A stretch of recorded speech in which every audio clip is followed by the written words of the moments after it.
Today, we're going to explore 5 chilling true crime cases involving serial offenders, including lust-driven killers and their disturbing patterns behind their crimes.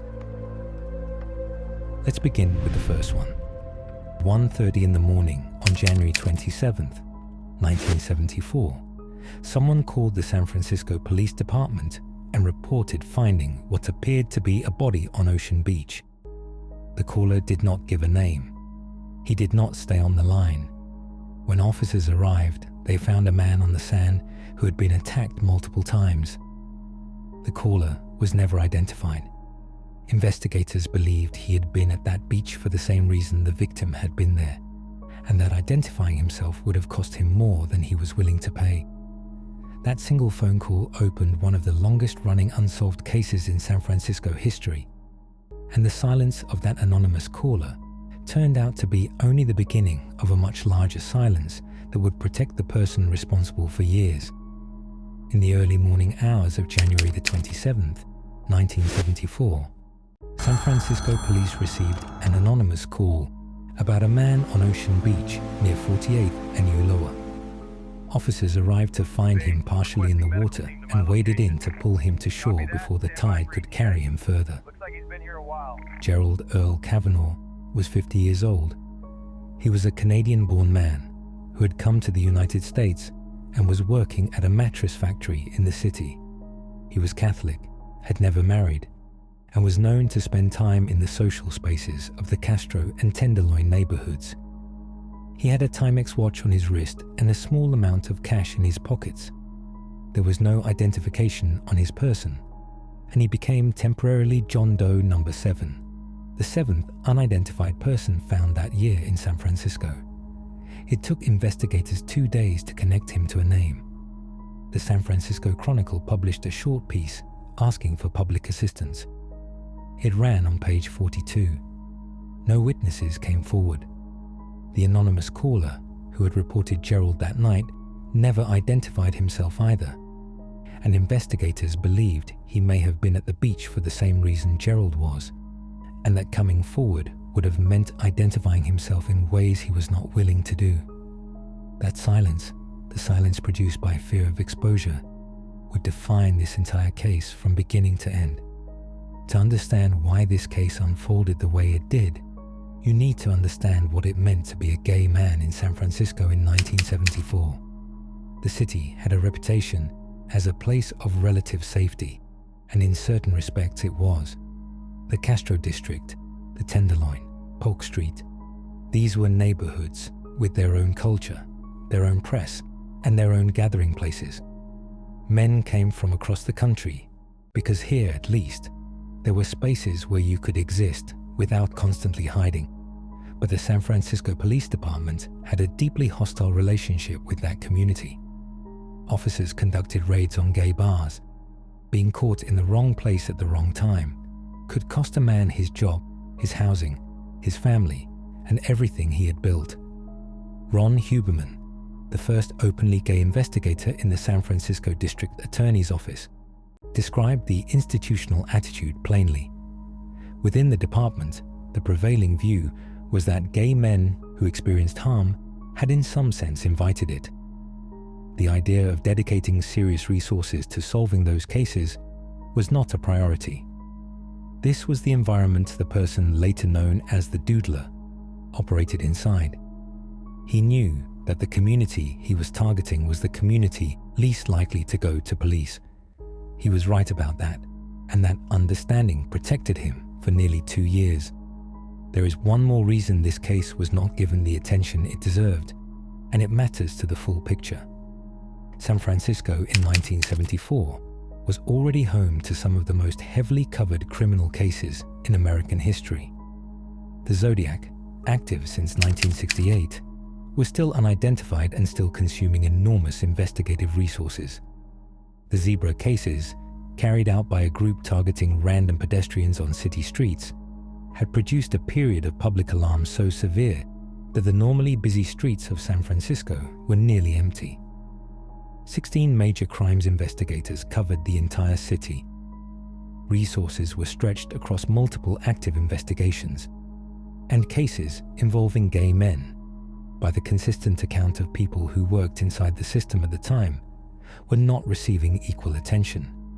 When a man was found on Ocean Beach with multiple injuries in January 1974, there was no task force, no public alert, and no one connecting this case to what would come next. That connection would not be made until it was already far too late to stop it. 5 months passed.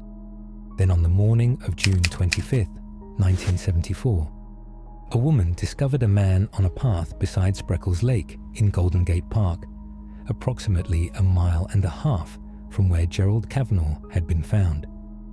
Joseph Stevens was 27 years old and was known throughout the Castro and Tenderloin as Jay, a performer, comedian, and drag artist who had built a genuine local following. He had a regular show at the PS Lounge on Polk Street and had just secured a headlining act at Finocchio's Club on Broadway Street in North Beach, a venue with an international reputation. Jay was 6 feet 2 inches tall. He did not drink. He was careful about his safety in a neighborhood where danger faced by gay men were a regular reality.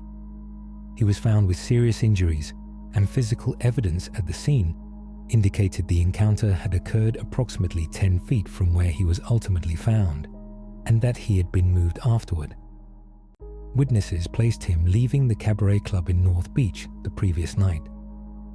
One witness described seeing him leave in conversation with a tall, slim young man. Jay Stevens was 27 years old and had dreamed of performing on an international stage. His father had attended a local awards ceremony for his drag work just the year before and had presented him with a corsage in a quiet moment of public acceptance. He never had another chance to show that support. 10 days after Jay Stevens was found, a woman named Talbot Weiss was walking her German Shepherd along Ocean Beach in the early morning when her dog led her to something in the sand. Klaus Christmann was 31 years old and German. He had come to San Francisco several months earlier with the intention of building a foundation that his wife and 2 children back in Germany could eventually join. He had stayed with American friends in the Castro district and had quickly become a regular in the social life of the area.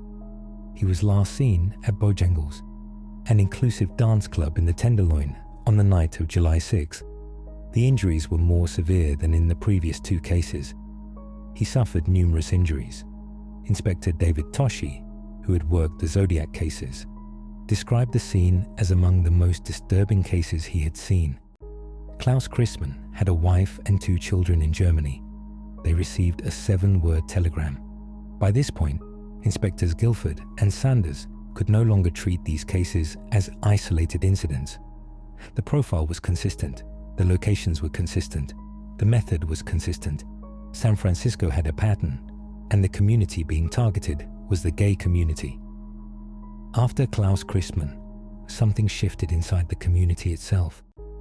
Word spread through the bars and the informal networks that connected people, and through the Sentinel, which covered the cases in detail that the mainstream press largely did not. The community was aware, in ways the wider public was not, that something dangerous was operating among them. But awareness did not produce reporting. Going to police meant potentially identifying yourself, and identification meant exposure to your employer, your family, and everyone who did not yet know who you were. The consequences were immediate and practical, not theoretical. Men had lost jobs. Men had lost housing. Men had lost every relationship they had built because someone had said the wrong thing to the wrong person. The person later known as the Doodler operated precisely in the spaces where the witnesses most likely to have seen him were the least likely to speak about it. He frequented the same bars, the same diners, the same late-night gathering places as the community he was targeting. He was not an outsider looking in. He was inside, sitting at the same tables, nursing the same drinks, sketching on napkins while people moved around him. That proximity was not accidental. The silence that protected him was not luck. It was a structural feature of the situation he had placed himself in, and he understood it well enough to rely on it for nearly 2 years. Almost a year passed after Klaus Christmann. Then, on the morning of May 12, 1975, another man was found on Ocean Beach, approximately 1 block from where Gerald Kavanaugh had been found 16 months earlier. Frederick Kappin was 32 years old and a registered nurse at a hospital in San Francisco. He had served in the United States Navy as a medic during the Vietnam War, where he saved the lives of 4 Marines under dangerous conditions and received the Marine Corps Commendation Medal with Valor. He had grown up in difficult circumstances, moving between unstable homes along the West Coast, and he had built a career in healthcare and moved to San Francisco to live honestly. He had called his sister earlier that year and told her the city felt unsafe. He said he was planning to relocate so she could visit him somewhere safer. She never saw him again. Because his fingerprints were on file with the state nursing board, investigators identified him more quickly than the others. He had been suffered numerous injuries. The evidence indicated he had put up a determined defense. Less than a month later, on June 4th, 1975, a hiker near the Lincoln Park golf course found a man concealed in thick brush near the 16th hole. Harold Goldberg was 66 years old, the oldest of the known cases. He was Swedish-born, a naturalized American citizen who had spent most of his adult life as a merchant seaman. He had no close family. Nobody had reported him missing. Investigators estimated he had been there for approximately 2 weeks before being found. The nature of his injuries suggested that something had gone wrong during the encounter, that the suspect may have lost his primary tool and been forced to use whatever was available at the scene. That detail would become significant years later when a connection was made to another case investigators had initially missed. In July 1975, a man arrived at a San Francisco medical facility with serious injuries to his torso. He had walked himself there from a nearby high-rise apartment building. He was alive. He did not want to file a police report. He was a European diplomat stationed in San Francisco and was deeply afraid of what it would mean for his career and his government position if his presence in the city's gay social spaces became known. He eventually agreed to speak with investigators on the condition that his identity would be protected. His account gave the case its name. He had been at the truck stop, a diner on Market Street that stayed open after the nearby bars closed, around 2 in the morning when a man nearby caught his attention. The man was drawing animals on a napkin, small and careful and impressive.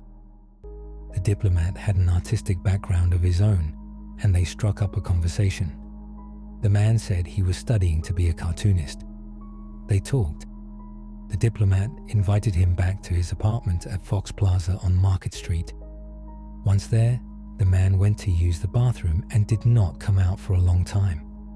When he finally emerged, he moved quickly toward the diplomat with a weapon and seriously injured him before the weapon broke away from the handle.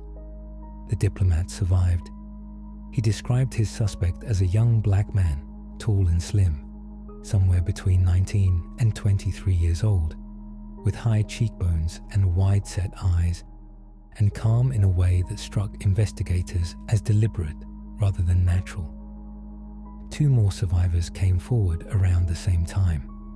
One lived in the same apartment building as the diplomat, on the same floor, and had been wounded by a man matching the same description in an encounter that ended when neighbors heard sounds and building security was alerted.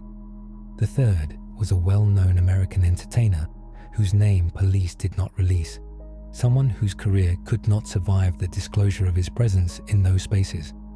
He had been in a situation with a man matching the description when a concealed weapon fell from the man's jacket.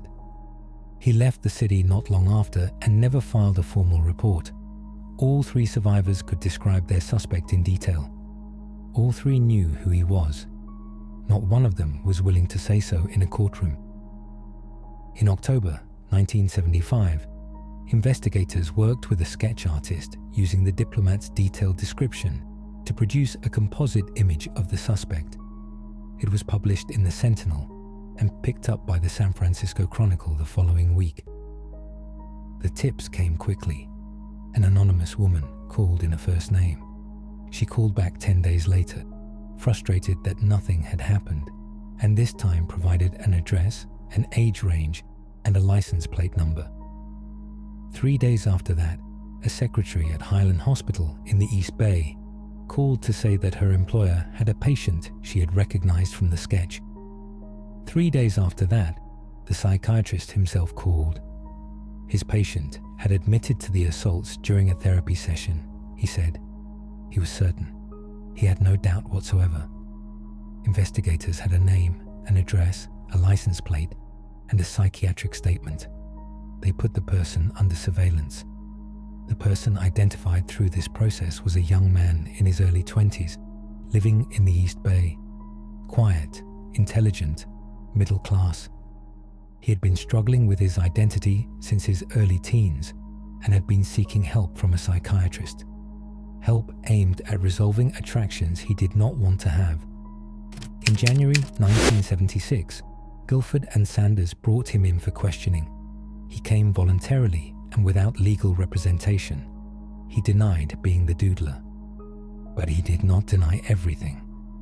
He told investigators he had struggled with his identity since he was 13. He said he had experimented, but that his sessions with the psychiatrist had, in his own words, resolved that. He said he had a girlfriend and that he had changed.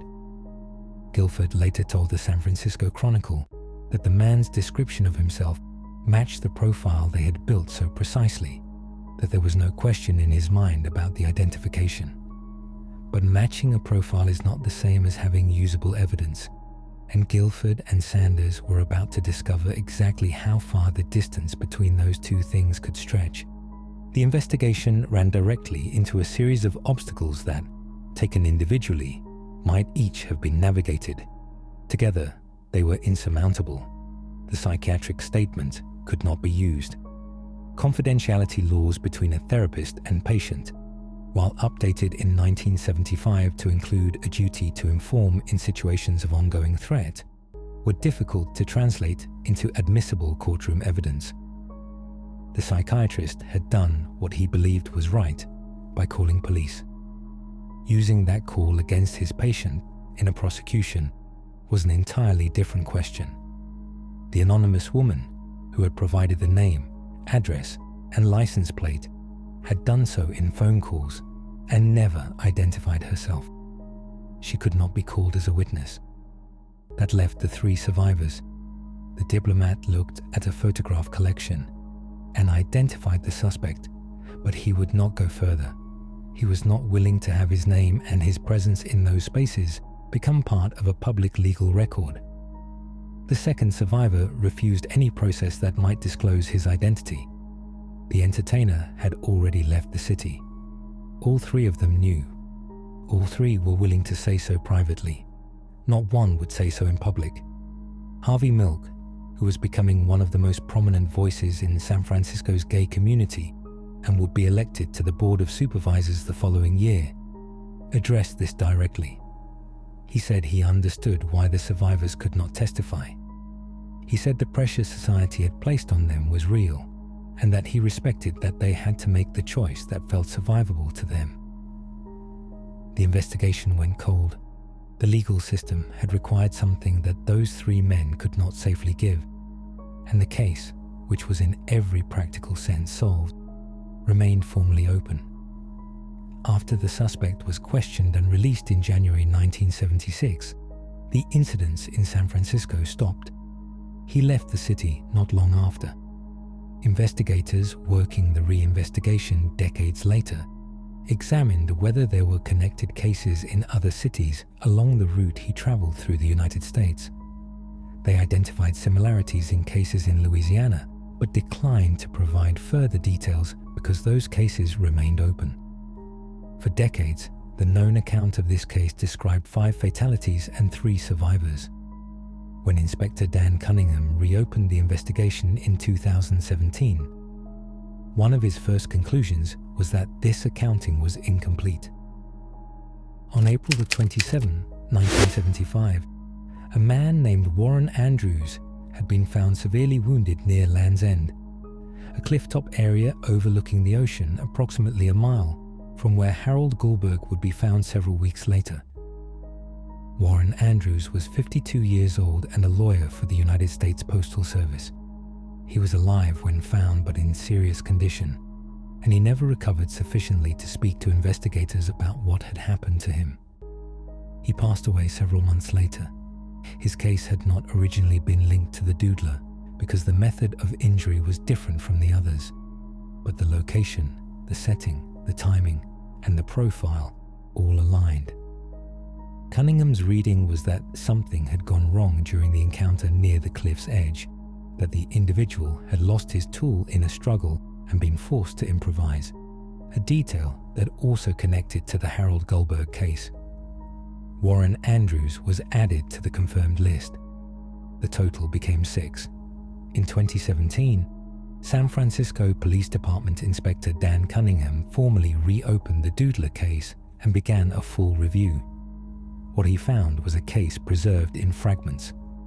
4 decades of institutional movement had left the record separated, incomplete, and in some places contradictory. Files had been moved between departments. Evidence had been separated from its documentation. Notes referenced names and places that no longer matched anything in the active databases. Cunningham described going back to square one not as a burden, but as an advantage, because fresh examination forced him to look at connections that had been missed or overlooked by investigators working with incomplete files. The primary suspect from the 1970s was still alive, still living in the East Bay, and according to reporting by the San Francisco Chronicle, was by then living openly as a gay man. Cunningham interviewed him in 2018. The man said exactly what he had said to Guilford and Sanders 42 years earlier. He denied any involvement. During that 2018 interview, investigators obtained a DNA sample from the suspect without his awareness that they were doing so.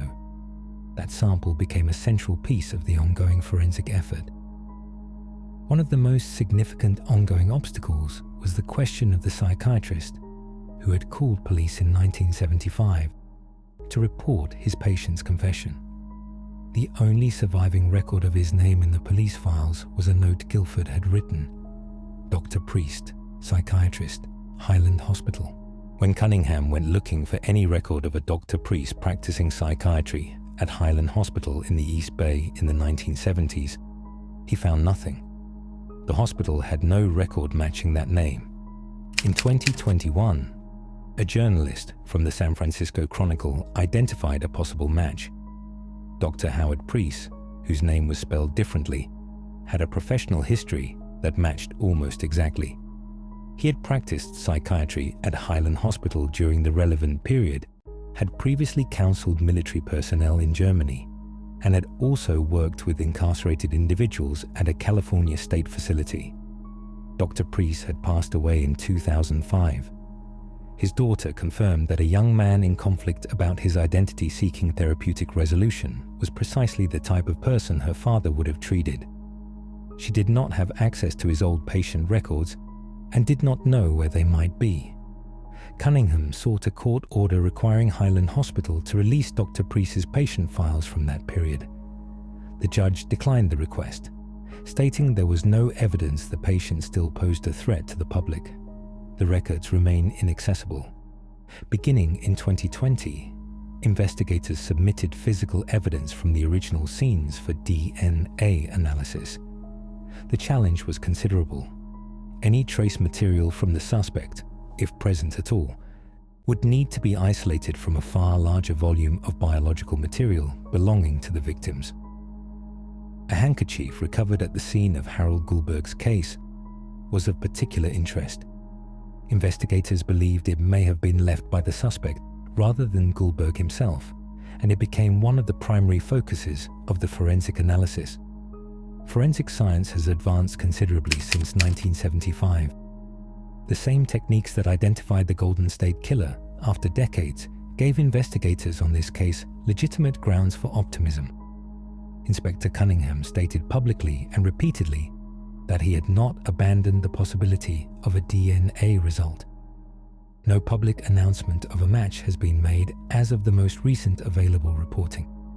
In 2019, the San Francisco Police Department announced a public reward of $100,000 for information leading to an arrest. That reward was subsequently increased to $250,000. The department also released, for the first time, the original audio recording of the anonymous 911 call made in the early hours of January 27, 1974. The call that brought officers to the beach where Gerald Kavanaugh was found. The caller has never been identified. The two investigators at the center of the original 1970s investigation deserve more recognition than this case has given them. Rotia Guilford was the first African-American officer to lead the San Francisco Police Department's homicide division. Earl Sanders was the second black major crimes investigator in the department's history and would later become chief of police. Within the community they worked, they were known as the Soul Brothers, a name given with genuine respect and warmth by people who had every reason to distrust the institution they represented. Their approach was fundamentally different from everything that had come before. Rather than treating the gay social spaces of the Castro and Tenderloin as places to be observed from a distance, Guilford and Sanders went inside them. They sat in the bars. They spoke to the bartenders and the regulars. They listened without judgment and returned repeatedly.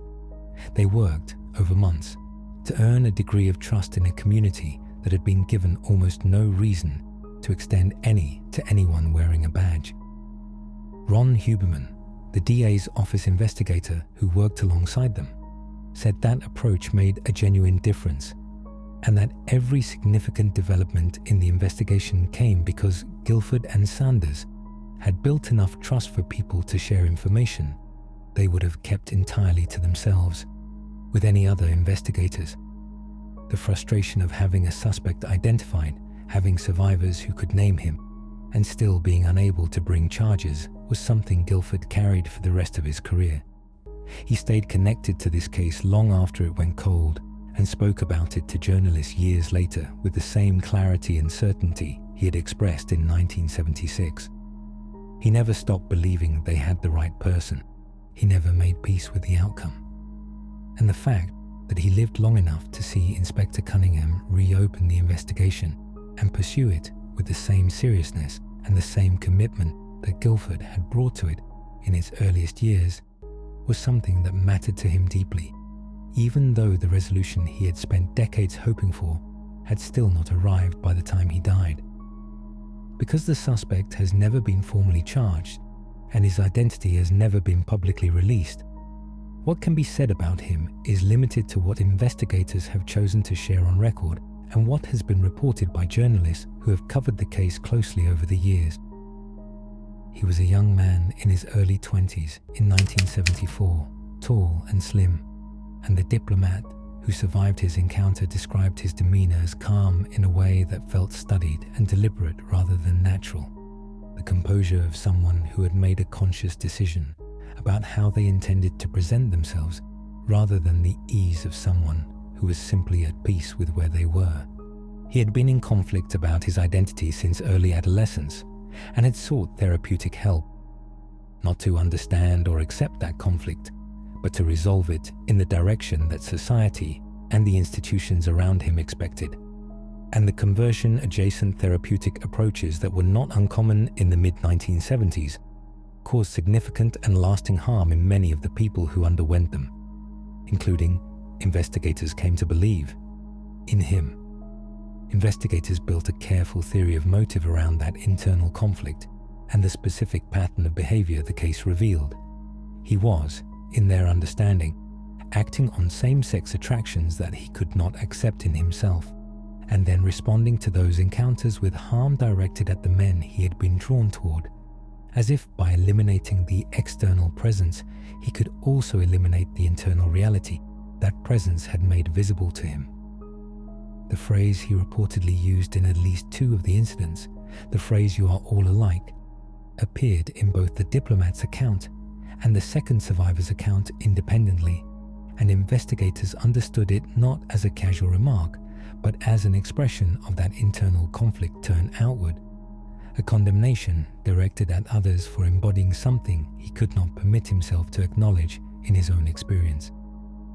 What his life looked like after 1976, what he thought about what he had done across the decades that followed, whether his two denials to investigators reflected a genuine belief in his own innocence or a calculated strategic decision made by someone who understood exactly what the evidence could and could not prove. None of that is in the public record, and none of it can be known from the outside. What is in the record is a case file at the San Francisco Police Department that still carries his name, and a detective who has not stopped working it. The primary suspect was identified in the 1970s through a combination of witness tips, a psychiatric disclosure made by a therapist who believed the ethical weight of what he had been told outweighed the professional obligation of confidentiality, and investigative surveillance that confirmed the suspect's movements and provided investigators with enough to bring him in for questioning. He was questioned in January 1976 and denied any involvement in the cases. He was interviewed again in 2018 by Inspector Cunningham, 42 years after that first conversation, and denied involvement again using language that investigators noted closely echoed what he had said to Guilford and Sanders in that original interview. A consistency that could be read as the consistency of an innocent man who had told the truth once and saw no reason to change his account, or as the consistency of someone who had rehearsed and maintained a position across 4 decades. According to reporting by the San Francisco Chronicle, he has been living openly as a gay man for many years, a detail that carries its own particular weight given what investigators believe drove the incidents in 1974 and 1975, and what that internal conflict cost the people who encountered him during those 18 months. A DNA sample was obtained from him during the 2018 interview without his awareness, and that sample is being compared against biological material recovered from the original scenes. No public announcement of a match has been made as of this recording. The reward of $250,000 remains active, and the tip line remains open around the clock. Inspector Cunningham has stated publicly that he believes there may be additional connected cases in other parts of the United States, specifically in states through which the suspect traveled after leaving San Francisco in 1976, and investigators have identified possible connections in Louisiana, but have declined to provide further details while those cases remain open and active. 6 individuals are confirmed as part of this case in San Francisco. 3 survivors exist whose names have never been publicly released, and who made the decision decades ago that the cost of speaking publicly was more than they were able to pay. No formal charges have ever been filed against anyone in connection with this case. There is no statute of limitations on these cases, which means that if evidence sufficient to support charges is established through DNA comparison, through a witness finally willing or able to come forward, or through any other means that meet the legal threshold required, prosecution remains fully possible regardless of how much time has passed. The case file is still open. The detective assigned to it has not stopped working. 6 men lost their lives across 18 months in one of America's most well-known and most publicly progressive cities. A suspect was identified within 2 years of the first case through a combination of investigative skill and community trust that represented some of the most effective detective work of that era. Investigators knew his name, his address, and his license plate. A psychiatrist had contacted authorities to report what amounted to a confession made in a therapeutic setting. Survivors could identify his photograph and describe his face and the specific things he had said during their encounters. And still, not a single charge was ever filed, and not a single day of accountability followed. This case did not stay cold because the investigators failed. Retier Guilford and Earl Sanders worked this case with more dedication and more genuine community intelligence than any investigators before them had brought to cases involving victims from marginalized communities, and the fact that it remained unresolved was not a reflection of their effort or their capability. The case stayed cold because the world those survivors were living in made justice structurally inaccessible to them in a way that was not their fault and was not their choice. The price of testifying openly was losing everything: their careers, their families, their public identities, their safety, and the lives they had built. And so they made the only choice that felt survivable at the time, which was silence. And nobody who understands the world they were navigating can honestly say they would have done differently. That is the part of this story that does not let go easily. Not the composite sketch drawn on a napkin in a bar. Not the denial delivered across a table 42 years after the first one. What stays with you is the knowledge that justice was within reach, that the people who could have provided it understood that perfectly well and were not indifferent to what had happened to the men who had lost their lives, and that the world they lived in gave them no safe way to step forward and provide it. The gap between knowing and proving, between having the right person and being able to say so in a courtroom, is where this case has lived for 50 years and where it lives still. The case is still open, the reward is still active, the tip line is still running 24 hours a day. 50 years on, someone may still come forward, and the detective assigned to this case has not stopped waiting. This case is a direct reminder of how fear, institutional failure, and social stigma can combine to put justice completely out of reach for the people who need it most. If this story made you think differently about how the system works, share this video so more people can understand exactly how something like this happens. Awareness is the first step toward making sure these failures are not repeated.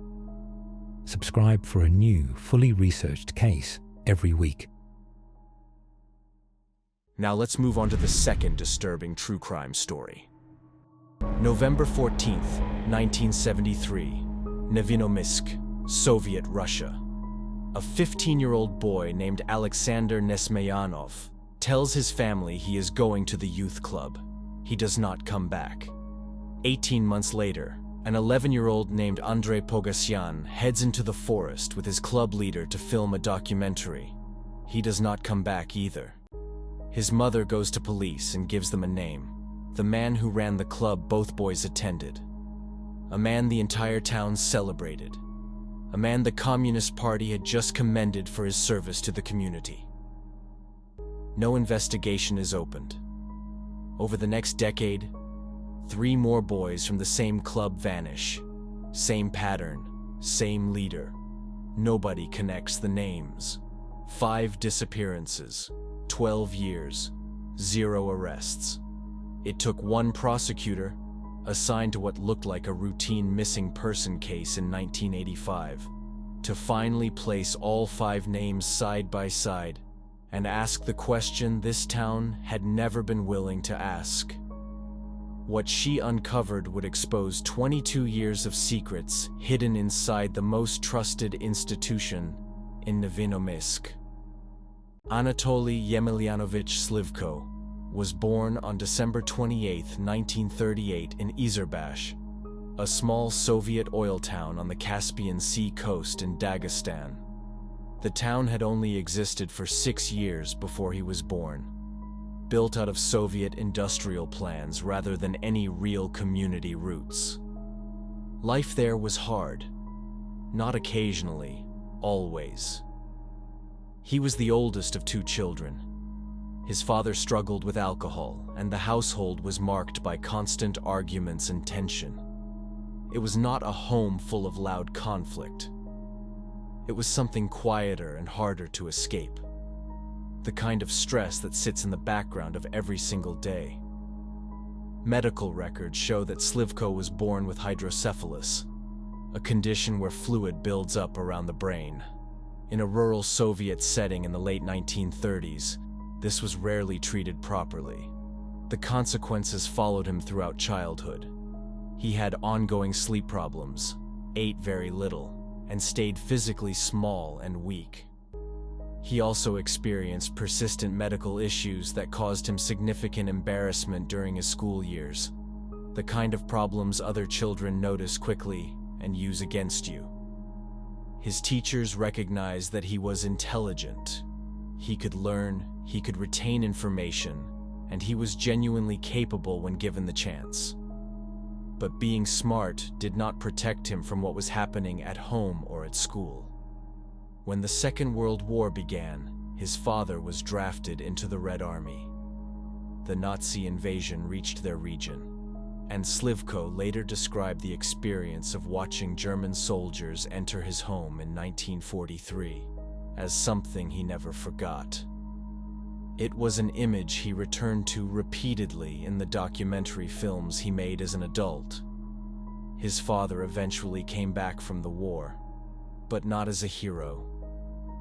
In Soviet communities at the time, veterans from units that had retreated or been captured faced real social shame. Neighbors made their feelings known. The humiliation that already existed inside the household now had an extra layer added on top of it from outside. Anatoly grew up watching all of this, quiet, small, carrying far more than any child should have to carry. School did not offer relief. It repeated the same pattern in a new setting. The physical issues that followed him from childhood, his slight frame, his ongoing medical conditions, gave other students something to target. The targeting was not occasional. It was consistent, deliberate, and sustained over years. He later described his school years as years of ongoing humiliation, and the accounts that survive give no reason to question that. He tried to compensate by being academically strong. He read widely and worked hard. But in a Soviet-era school in a small industrial town, being the quiet, sickly boy who was already known to have embarrassing health problems did not earn respect. It earned more resentment.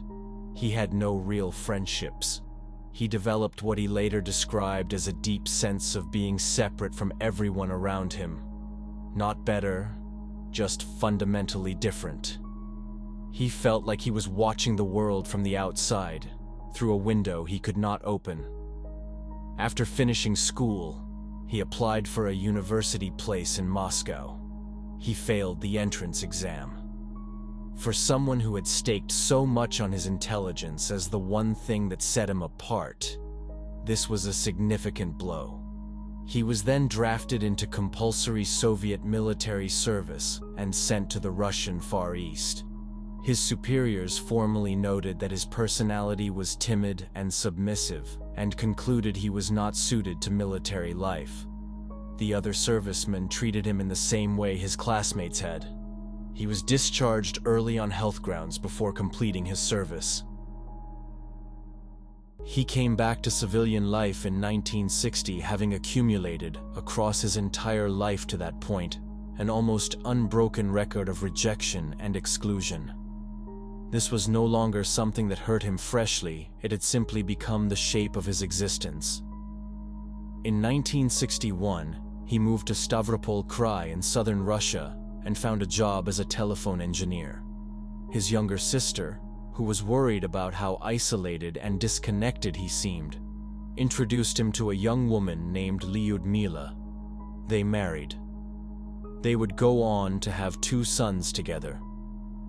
Slivko later acknowledged that he had known since adolescence that he had no interest in women, but marriage gave him something he could not have put a price on. It gave him the appearance of a completely normal life. To everyone who saw him from the outside, Anatoly Slivko had finally become an ordinary man. In 1961, Slivko was 23 years old and walking along a street in Nevinomisk when a drunk motorcyclist lost control and plowed into a group of pedestrians. A teenage boy wearing the uniform of the Young Pioneers, the Soviet youth organization roughly equivalent to the Boy Scouts, was struck and critically injured. The boy went into convulsions on the pavement. Fuel from the wreckage was burning nearby. People around the scene scattered. Others looked away. Slivko crouched down on the pavement and watched. He described the experience years later in precise, clinical language. Seeing the boy in convulsions, the smell of fuel and fire, the pioneer uniform, all of it produced in him an overwhelming response he had never felt before and could not explain. He said it was immediate and completely involuntary.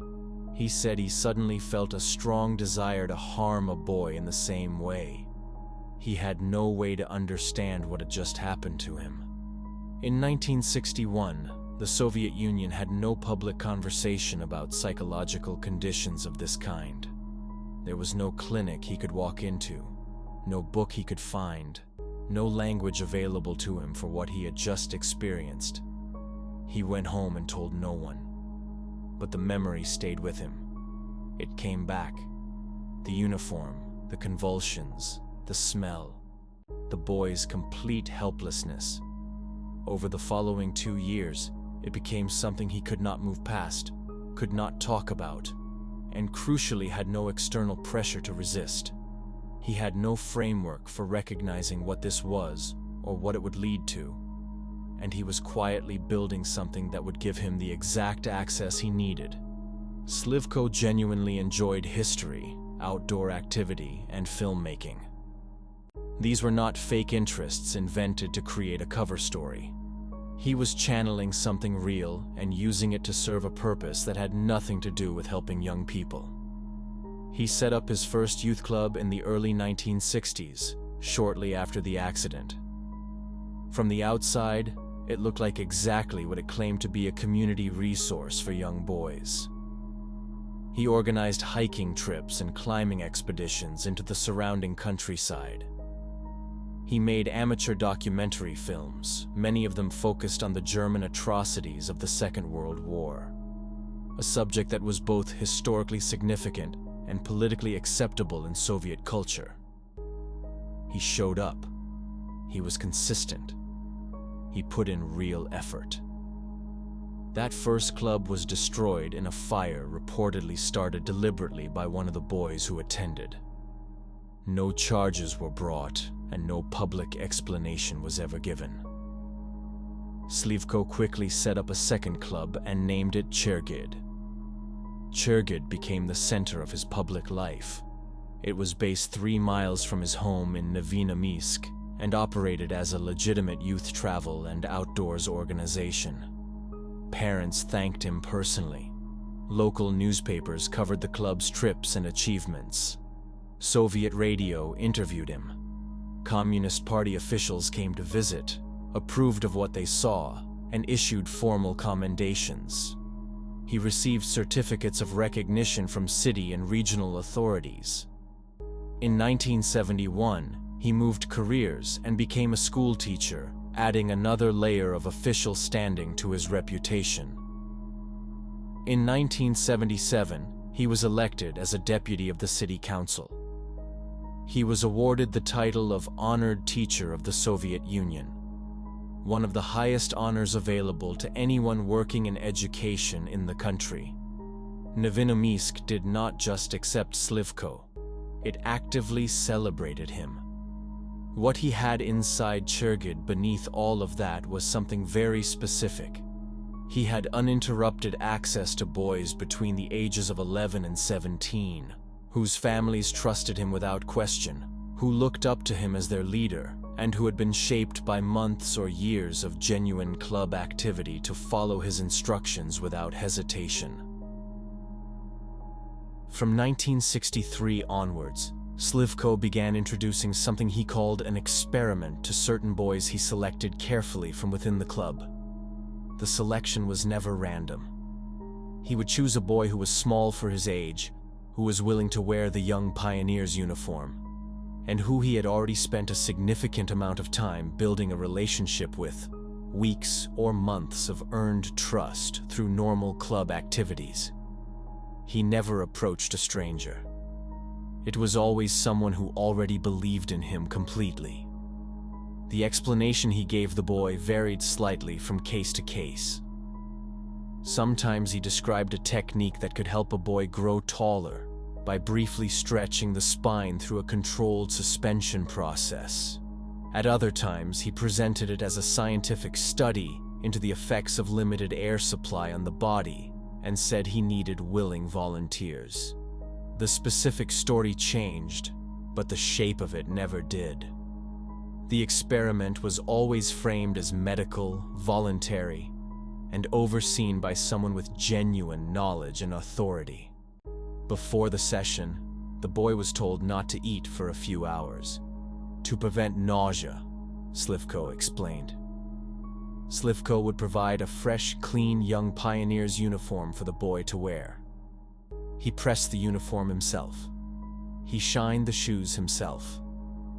This preparation routine was identical every single time, precise, deliberate, and repeated across more than 2 decades. During the session, the boy was suspended from a rope until he became unresponsive.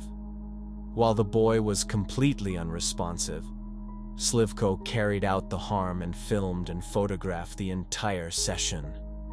When he was finished, he revived the boy using mouth-to-mouth resuscitation. When the boy came around, he had no memory of anything that had happened during his unresponsive state. Slivko told him that any confusion or disorientation was a normal after effect of the process. He then instructed each boy to keep the session to himself, explaining that secrecy was necessary because the technique had not yet received official approval and was still in the experimental stage. The boys accepted this. They trusted him. They said nothing. Between 1963 and 1985, Slivko carried out this process with 43 boys in total. In 36 of those cases, he revived them, and they went home with no awareness of what had actually taken place. The photographs and films from every session were developed in the locked darkroom at Chergid and kept in a carefully maintained archive alongside everything else he had accumulated over more than 2 decades. In 7 cases, Slivko did not revive them. Nikolai Dobryshev was 15 years old and had been living away from home on his own when Slivko encountered him. He was the first boy Slivko chose who did not come back. Slivko later claimed he had tried to revive Dobryshev multiple times and had been unable to. Whether that is true cannot be established.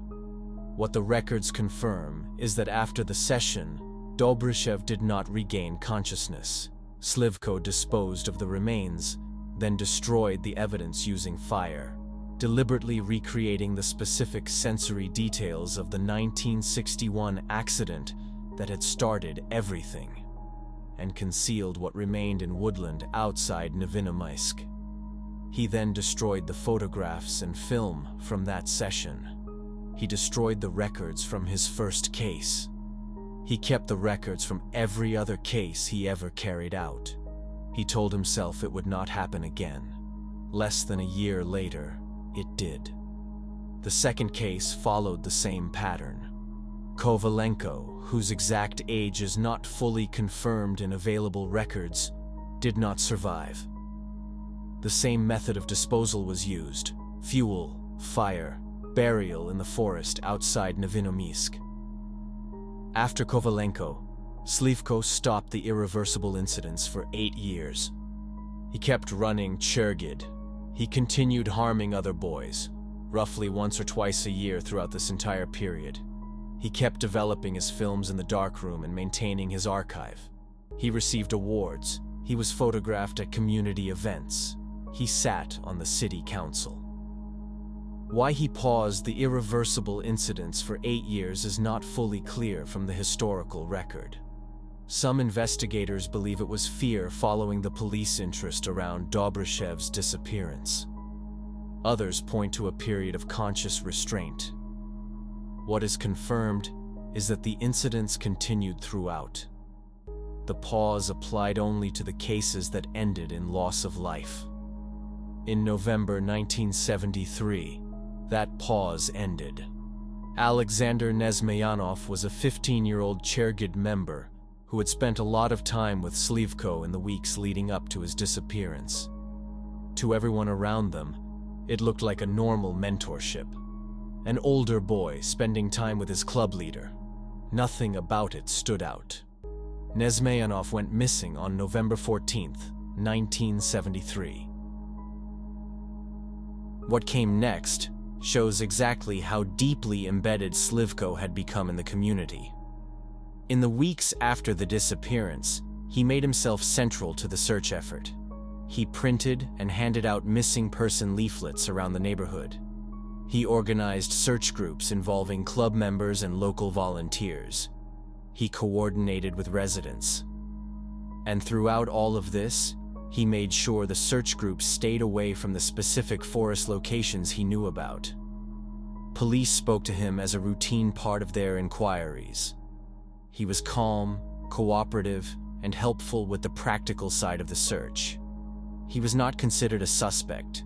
He was considered a respected community figure, doing everything he possibly could to help find one of his own boys.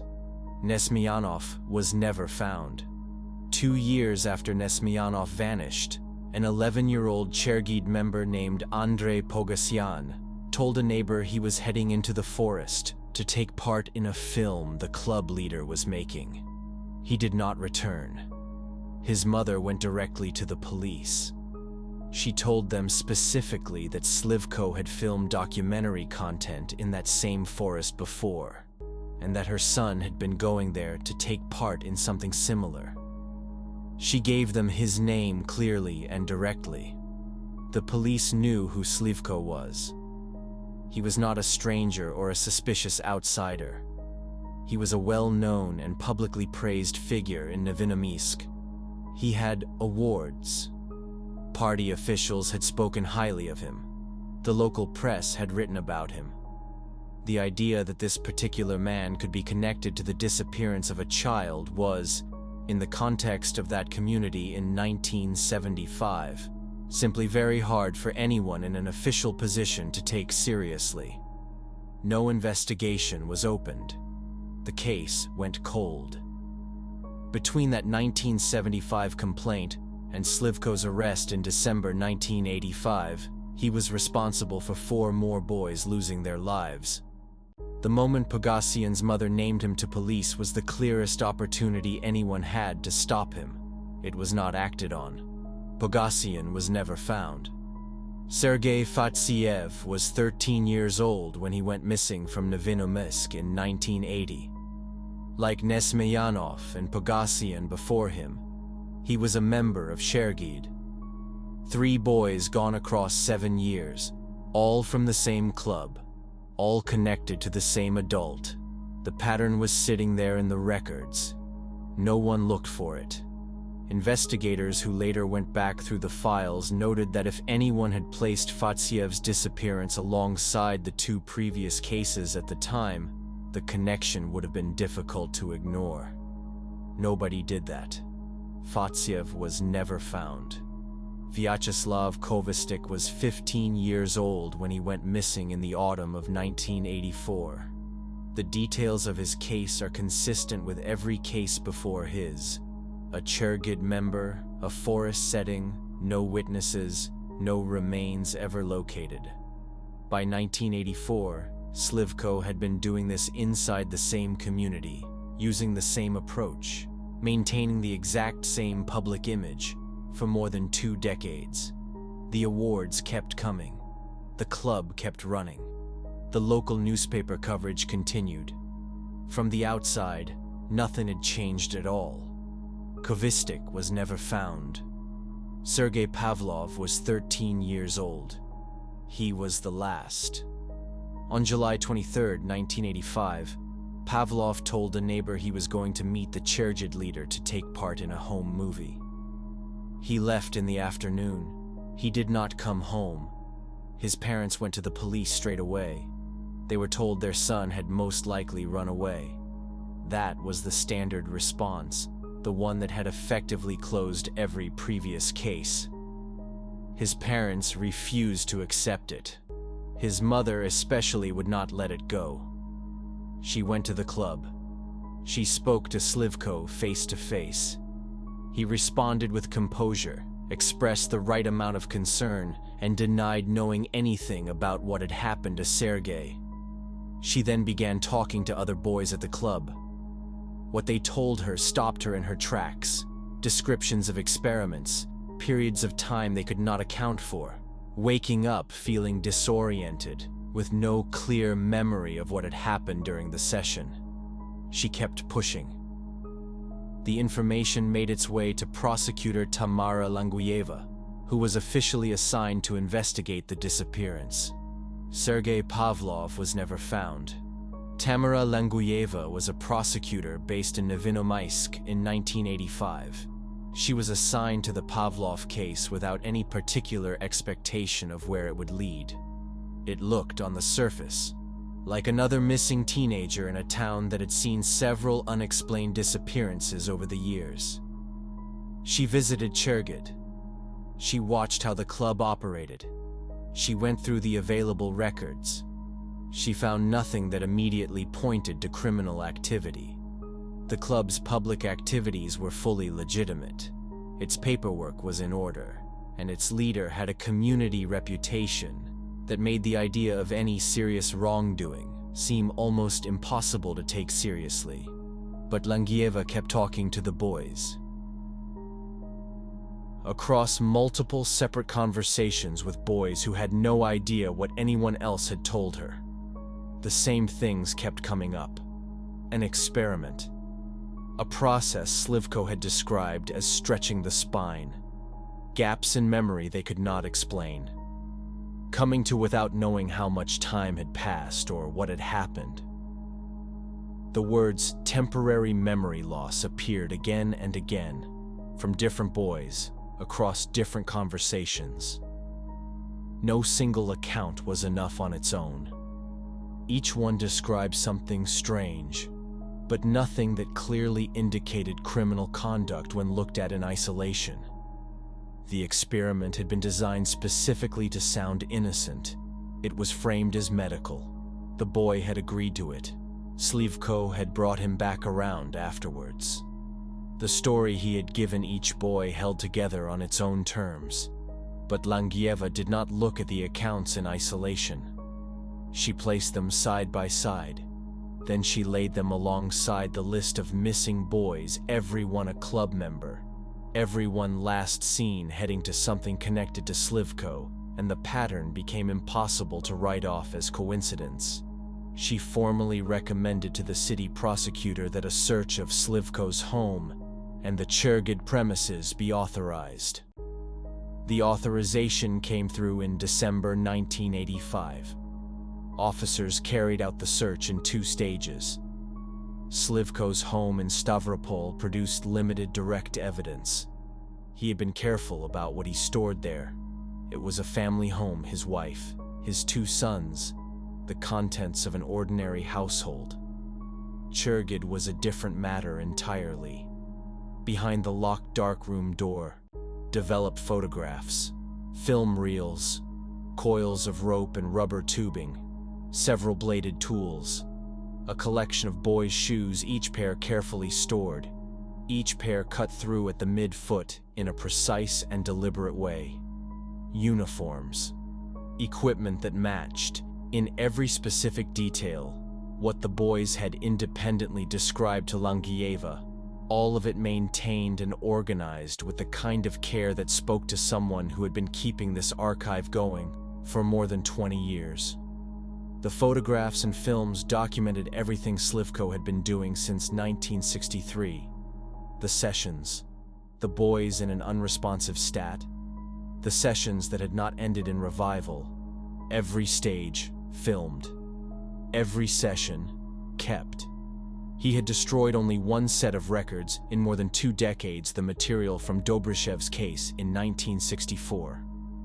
Everything else was still there. Slivko was arrested at his home in Stavropol. Officers did not tell him what had been found. They said only that he was needed for questioning in connection with a missing person inquiry.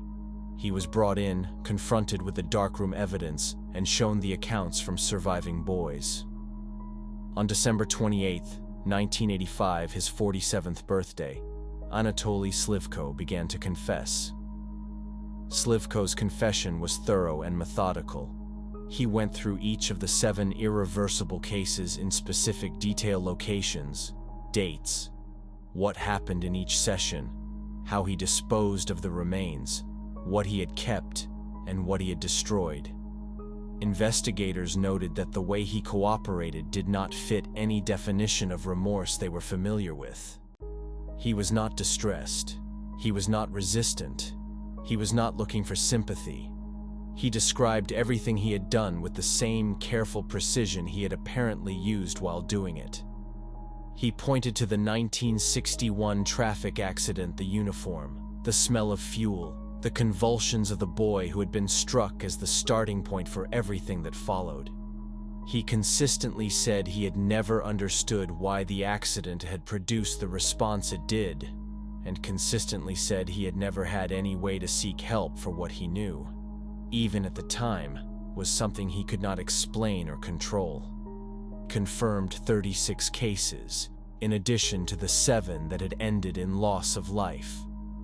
He confirmed that the boys from those 36 sessions had been revived and had no awareness of what had occurred while they were unconscious. He described the photographs and films as material he returned to repeatedly in the periods between sessions. In January and February 1986, Slivko led investigators out to forest locations outside Nevinomysk and showed them where he had concealed the remains of 6 of his 7 confirmed cases. He was unable to locate the remains of his first case, Nikolai Dobryshev, whose remains he said he had placed in the Kuban River more than 20 years earlier. Those remains were never recovered. The remains of both Nesmeyanov and Pogossian were confirmed through physical evidence found at the locations Slivko identified. The same forest where Chergid had conducted perfectly legitimate outdoor expeditions for 2 decades had been holding these secrets the entire time. After the case came to light, there was a formal review of how many warning signs had existed over the years and gone ignored. Andrei Pogossian's mother had given police Slivko's name directly in 1975, with a clear, specific account of what her son had told her before he vanished. Police knew exactly who Slivko was. They knew his standing in the community. They did not open an investigation. 3 missing boys, Nesmeyanov, Pogossian, and Fatsiev, were all members of Chergid, and their disappearances were all recorded within the same decade. The connection between them was right there in the records. No one went looking for it. Multiple boys across the years had mentioned the sessions to family members, described confusion, unexplained gaps in memory, coming around feeling disoriented. Their families, trusting Slivko's reputation and not knowing what to make of the accounts individually, had not taken the information anywhere further. Slivko had continued receiving official recognition and media coverage throughout the entire period in which boys were going missing. His public reputation had effectively shielded him. The institutions that had praised him were the same institutions that would have needed to investigate him, and they were not able to hold both of those things in mind at the same time. Anatoly Slivko's trial took place in Nevinomysk in June 1986. He was formally charged with 7 counts of causing the loss of life of individuals in his care, 7 counts of harm committed against those individuals, and 7 counts of actions taken in the aftermath. He was also charged in relation to the 36 documented cases involving boys who had survived. He entered a not guilty plea, arguing throughout the trial that all 7 tragic incidents had been accidental and that he had never intended any of the irreversible outcomes. The court found this claim impossible to reconcile with the evidence and specifically with the detailed records he had maintained across 22 years. Guilty verdicts were returned on all counts. He was sentenced to the maximum penalty, a sentence that, under Soviet law, required formal approval from the Presidium of the Supreme Soviet before it could be carried out. He was moved to Novocherkassk prison and held awaiting the final verdict, while that process ran its course. He would remain there for 3 years. In 1989, a team of investigators working on a still unsolved case in the Rostov Oblast reached out to Slivko while he was awaiting final sentencing. The case they were working on involved an unknown individual who had been responsible for at least 29 documented incidents involving vulnerable individuals across the region, and the investigation had stalled. Someone on the team put forward an unusual idea: consult Slivko. The reasoning was straightforward. Slivko had operated inside a community that trusted him completely undetected, for 22 years. He had maintained a fully respectable public image while conducting something entirely at odds with that image behind it. If anyone in the Soviet prison system understood how that kind of long-term invisibility was possible, it was him. Procurator Isa Kostoyev led the sessions. He met with Slivko multiple times, and they also exchanged written correspondence. Slivko agreed to cooperate fully and was engaged and thoughtful throughout. His observations about how individuals in his position managed to maintain community trust over long periods were specific and considered. He described how a genuine contribution, real activities, real results, relationships that people valued, builds a kind of credibility that institutions find very hard to challenge. He explained that the trust he had earned was not invented. It was real. And that made it far more resistant to scrutiny than trust based purely on surface appearances. His practical suggestions about the profile of the unknown Rostov offender turned out, when later tested against the facts, to be largely off the mark. The individual the investigators were trying to identify was Andrei Chikatilo, arrested in November 1990 and convicted in October 1992 of 52 confirmed cases. Chikatilo's background and behavior differed from Slivko's in significant ways, and the advice Slivko gave reflected his own experience far more than it reflected who Chikatilo actually was. Slivko never found out how the case ended. He was not alive when Chikatilo was arrested. Kostoyev conducted the last session with Slivko on September 16, 1989. The execution was scheduled for that same evening. Slivko was visibly unsettled. Kostoyev made a deliberate choice. He knew that if Slivko became aware that this was the final conversation, the session would close down. So at the end of the interview, Kostoyev told him they would speak again soon, and in more depth. He shook his hand. He gave the impression of looking forward to future meetings. It was a deliberate deception. There would be no future meetings. Kostoyev was fully aware of this. He later described the choice as one made to protect the quality of the information gathered, even at the expense of honesty in the room. This decision has been noted in accounts of the case ever since, without any real agreement on how to characterize it. A few hours after the interview ended, Anatoly Slivko was taken from his cell on death row to a soundproofed room inside Novocherkassk prison. The final sentence was administered by state. He was 50 years old. 36 boys walked out of Chergid sessions and went home without any knowledge of what had been done to them while they were in an unresponsive state. They grew up.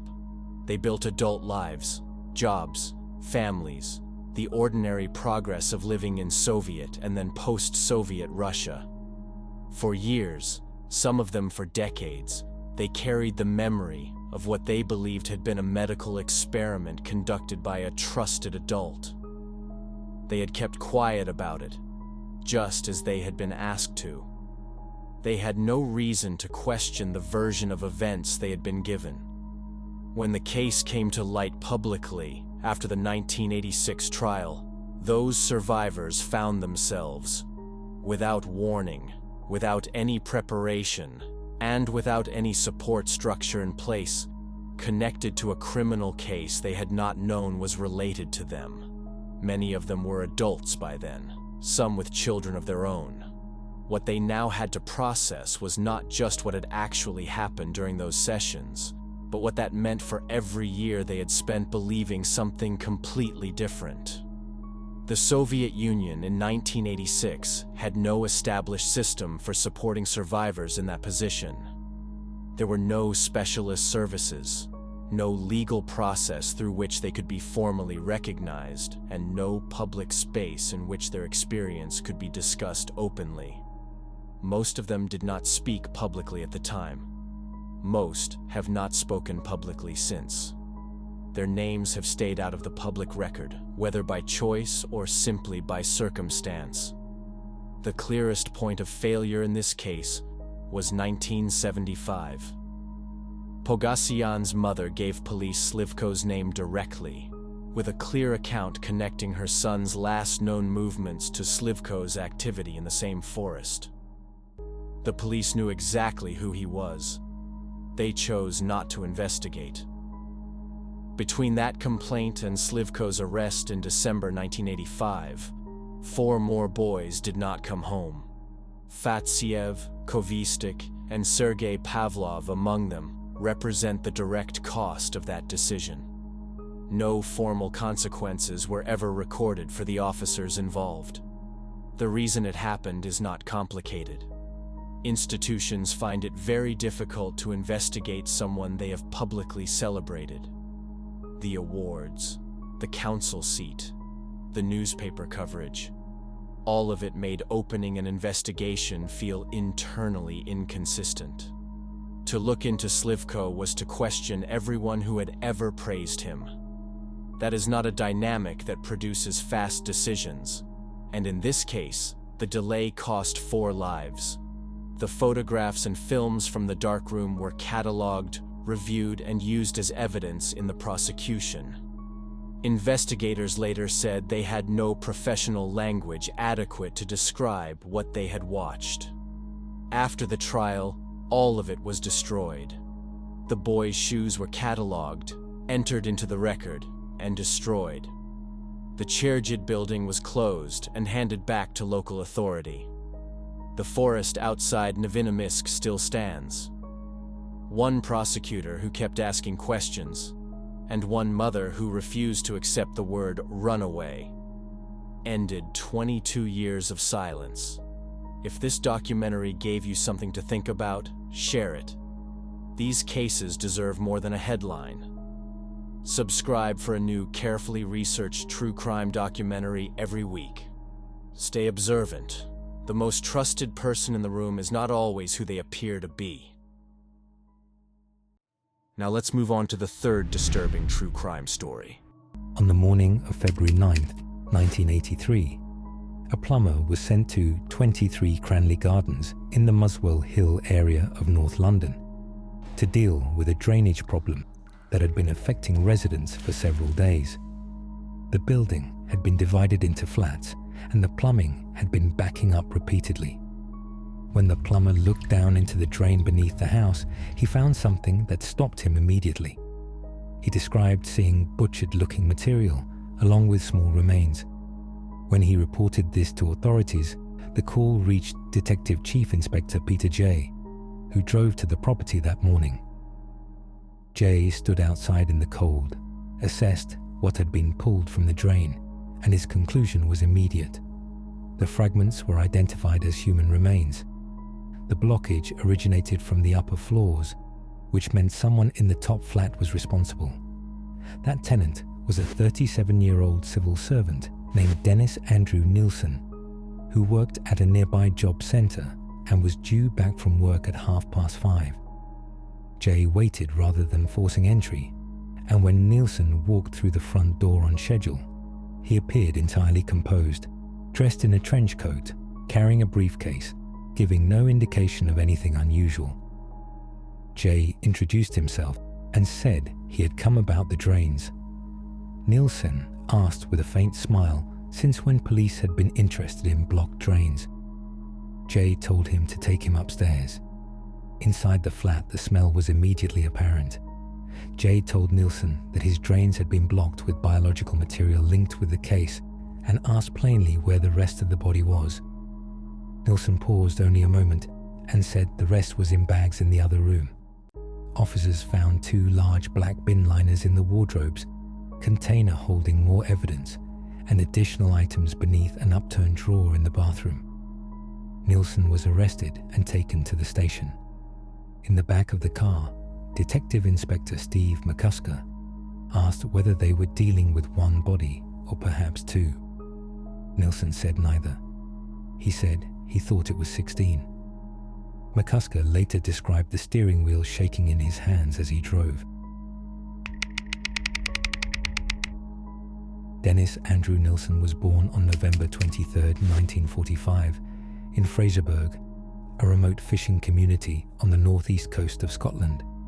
His father was a Norwegian soldier named Olaf Nilsen, who had been stationed in Scotland during the Second World War and who left the family when Dennis was very young.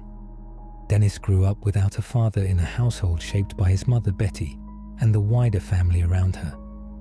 He was the middle child of 3, and from early on those who knew him described him as a loner, who did not form friendships easily and who seemed different from other children in ways that were hard to articulate. The figure who mattered most to Dennis in his early years was his maternal grandfather, a fisherman named Andrew White, who would walk with Dennis, take him fishing, and give him consistent attention that no one else in his life provided. Dennis formed a deep attachment to him that his mother later said was unlike any other relationship he had. Then one day, Dennis came home from school, and his mother asked if he would like to see his grandfather. Dennis said yes, went into the kitchen, and found a long wooden box on the table. Inside was his grandfather, no longer alive.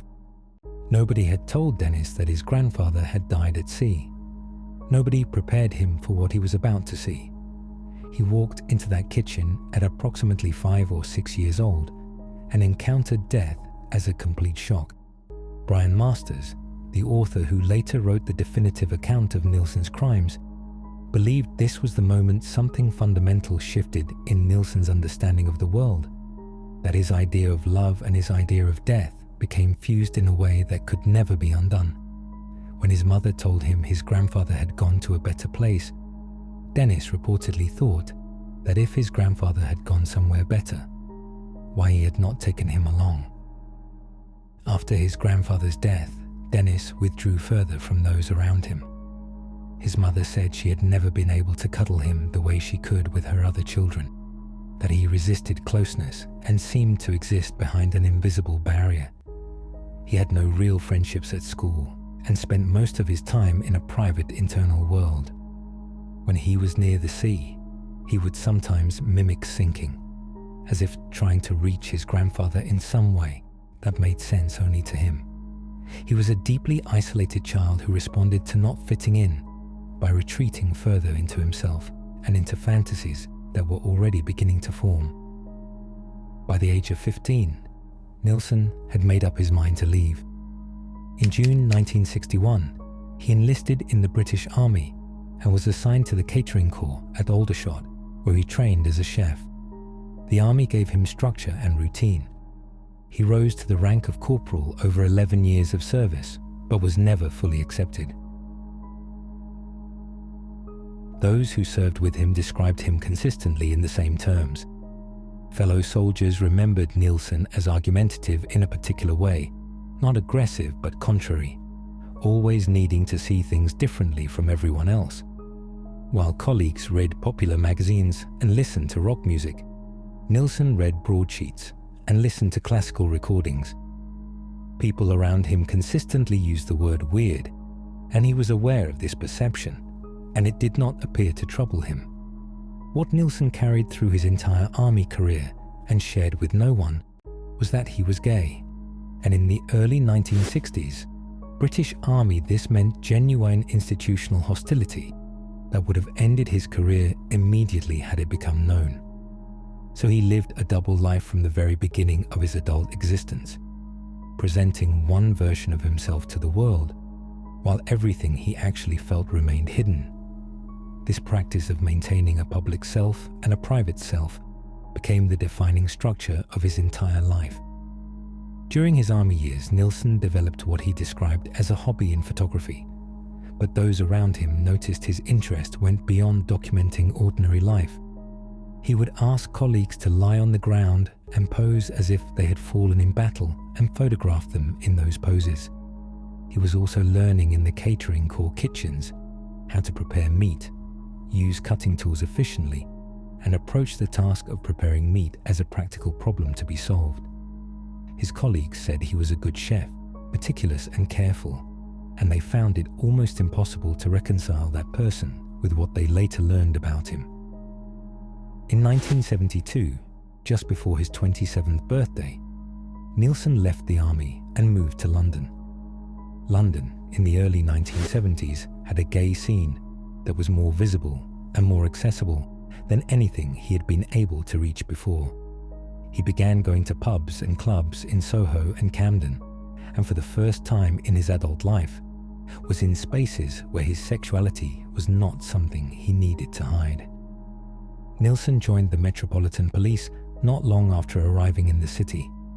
Criminologists have noted that seeking professions where authority and control over others are built into the role is a common pattern for individuals with his psychology.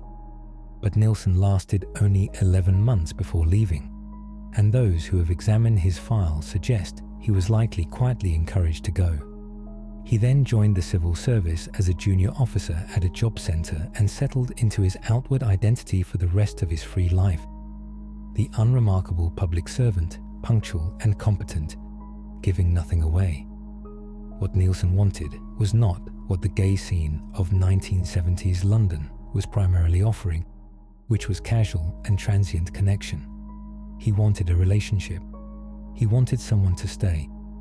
He was aware of his own isolation and had constructed elaborate fantasies about what genuine companionship would feel like.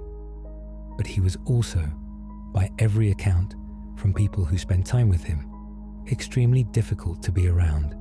He talked only about himself, did not listen, was controlling and opinionated, and drank heavily. The people who came close to him found that the reality of him drove them away almost as quickly as they arrived. In 1976, Nilsen met a young man named David Galichan, who was unemployed and living in a hostel. Despite seeming poorly matched, Nilsen sought out a flat, and they moved in together at a property on Melrose Avenue in Cricklewood.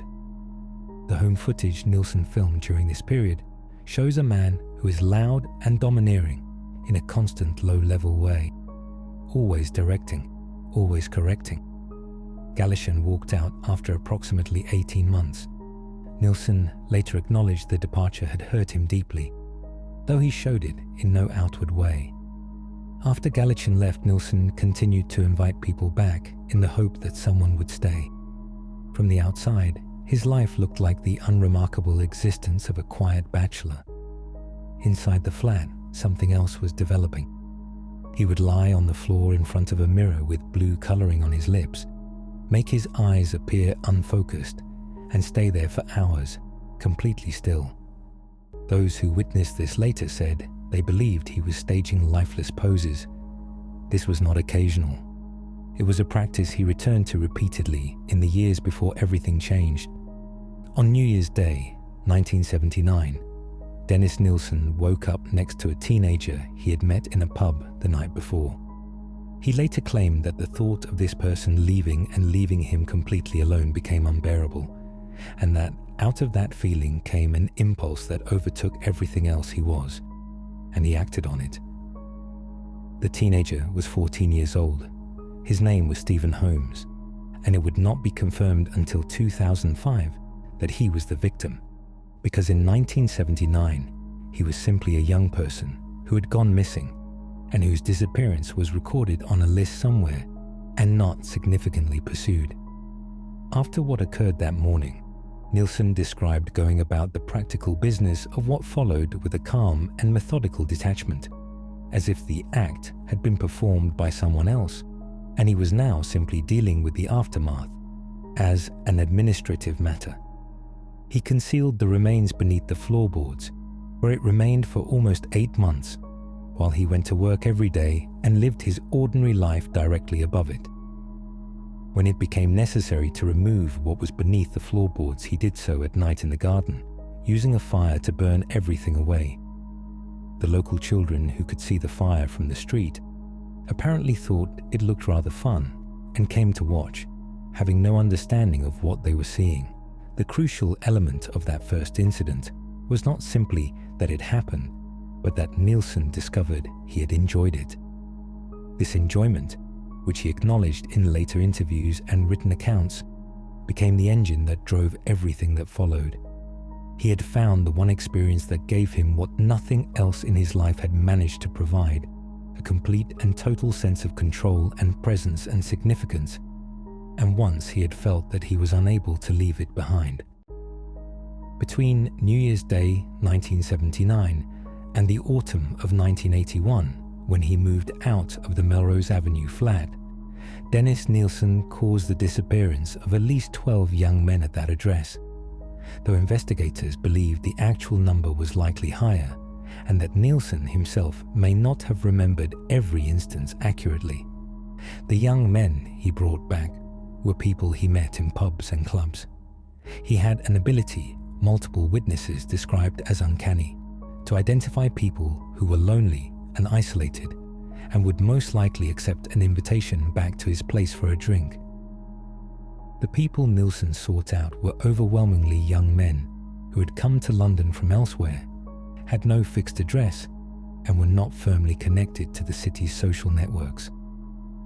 London, in the early 1980s, had approximately 8,000 people listed as missing at any given time, and the missing persons infrastructure was, by the admission of officers who worked in it, not very professional at all, relying on manual processes and lacking any national database or systematic approach to identifying patterns.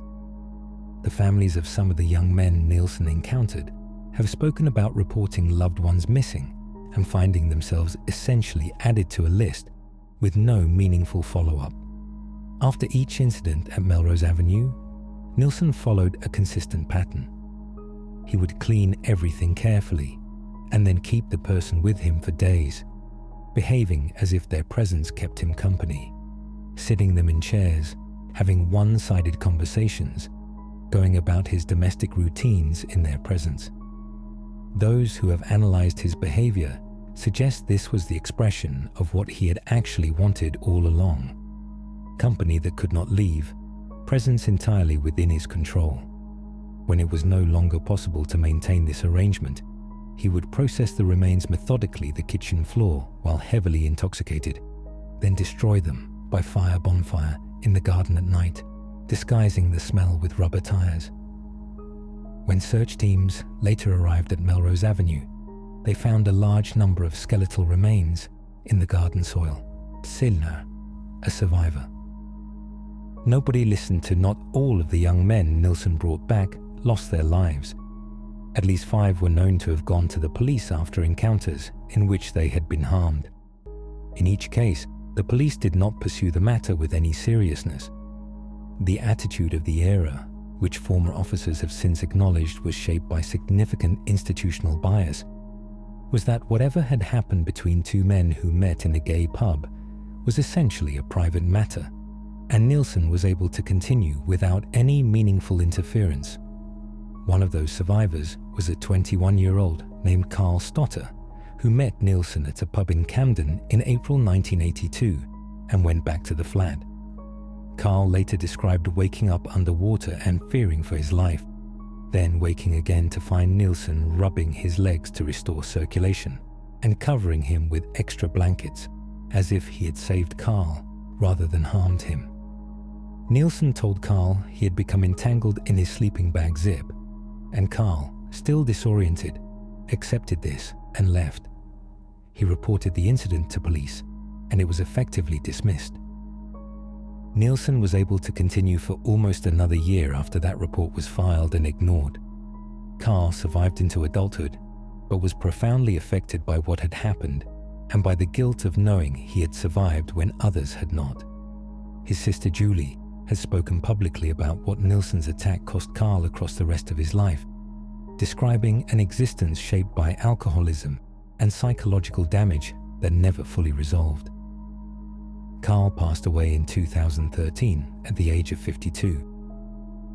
Julie has also said that her son Jack, deeply affected by what had been done to his uncle, later died after a period of depression, and that she holds Nilsen responsible for both of them. In October 1981, Nilsen moved to a top-floor flat at 23 Cranley Gardens in Muswell Hill, and the change created a practical problem.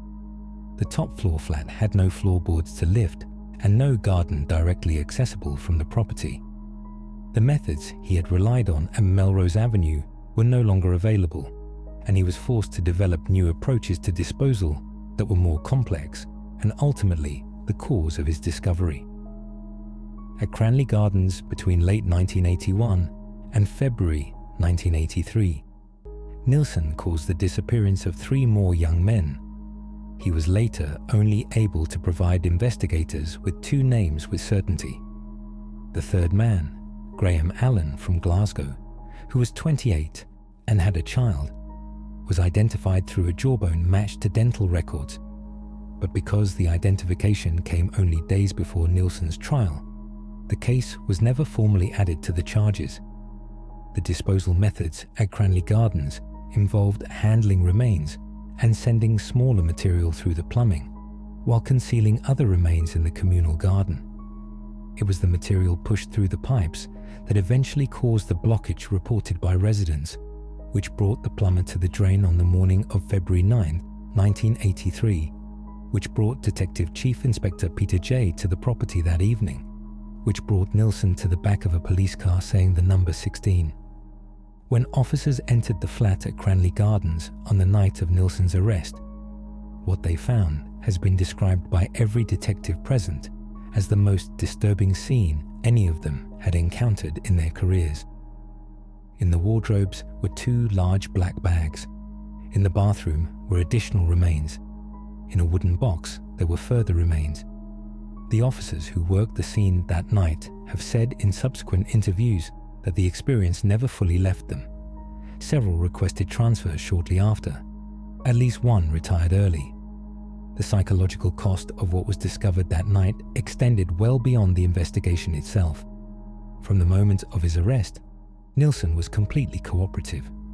He answered questions calmly and in considerable detail, showed no agitation, and if anything appeared almost relieved to have been caught. Over the course of 16 interviews conducted across several months, he provided an extraordinarily detailed account of his activities, going through events chronologically and describing specific methods and locations with a precision investigators found both invaluable and deeply unsettling. Detective Chief Inspector J later said that Nilsen never once needed to be pressed for information, that he offered details freely, almost as if recounting something he had been waiting a long time to tell someone. What troubled the investigators most was not what he said, but the manner in which he said it, consistently calm, organized, and entirely without distress. When the investigation moved to Melrose Avenue, search teams began working through the back garden where Nilsen had told them he had conducted fires. The first evidence was found within 30 minutes, and the discoveries continued until teams had found extensive evidence from the garden soil. Nilsen had drawn a map showing where each fire had been, and it proved entirely accurate. Forensic teams worked the site across several weeks. The scale of what the garden contained made it one of the most significant forensic excavations British investigators had undertaken at a private residential address. The investigation was significantly hampered by the nature of who many of his targets had been. Young men without stable addresses whose disappearances had not been formally reported or had been logged and not pursued. Of the 15 young men Nilsen confessed to taking the lives of, only 8 were ever formally identified. The remaining 7 have never been named, and their families, if they exist, have never received confirmation of what happened. Investigators working the case acknowledged that the records available to them were so incomplete that building a full picture was very nearly impossible from the start. One investigator, Exhibits Officer Brian Lodge, found 3 dental plates in the garden at Melrose Avenue and proposed that inquiries be made in Germany where the plates appeared to have been manufactured, which would potentially have allowed those victims to be identified and their families found. His suggestion was declined on the grounds of cost, and those victims remain unknown to this day. Dennis Nilsen's trial took place at the Old Bailey in October 1983. He entered a not guilty plea on the grounds of diminished responsibility, with the defense relying on psychological evidence about his mental state at the time of the offenses. 2 psychiatrists testified for the defense, arguing that Nilsen suffered from a severe personality disorder that had fundamentally impaired his judgment. The prosecution countered with their own expert witnesses, who reached the opposite conclusion. The prosecution argued that Nilsen had been in full possession of his faculties at every relevant moment, and that the methodical and deliberate nature of his actions across 4 years was incompatible with any genuine diminished responsibility defense. The jury agreed. On November 4th, 1983, Dennis Nilsen was found guilty on 6 counts of taking a life and 2 counts of attempting to do so, and was sentenced to life imprisonment with a recommendation he serve a minimum of 25 years. The judge described his crimes as calculated and the sentence as the only appropriate response. In the years that followed his conviction, Nilsen wrote extensively, corresponding with journalists, academics, and author Brian Masters, whose book, published in 1985, remains the most comprehensive account of Nilsen's own perspective on what he had done. He also recorded conversations with researcher Peter Paul Hartnett in the early 1990s that have since been made public. Nilsen additionally produced a lengthy personal memoir of around 55,000 words while in prison, a document that authorities attempted to prevent from reaching the public on the grounds that its publication would cause additional distress to the families of his victims. What emerges from all of this written material is a portrait of a man who was genuinely intelligent and self-aware in many ways, but who had either no real capacity for empathy or had suppressed it so completely that it functioned the same way. He could describe what he had done in precise clinical detail without any apparent emotional connection to the people he was describing. He showed no remorse that any investigator or researcher who spent time with him recognized as genuine. Criminologist David Wilson, who was a prison governor at Wormwood Scrubs, described Nilsen in person as talkative, self-obsessed, and consumed with controlling his own narrative, underwhelming compared to the expectations built up from reading about him. Essentially, a man who talked endlessly about himself and expected everyone to be interested. Wilson observed that Nilsen's fundamental drive had always been about control, that his most extreme actions were the ultimate expression of that drive because they produced a state of absolute dominance that nothing else in his life had ever given him, and that even in prison, he was continuing to pursue control through the management of his own story. Wilson noted this was entirely consistent with the person Nilsen had been long before any of the events that led to his conviction. Nilsen himself wrote at various points about his inability to account for what he had done, asking whether he was a weak person who had collapsed under pressure and taken revenge against society, or whether he had simply been born carrying something that made what happened inevitable. The experts who studied him most closely were divided. Some believed that the combination of early trauma, the shock of his grandfather's death, the absence of his father, and the profound isolation of his childhood had shaped him toward what he became.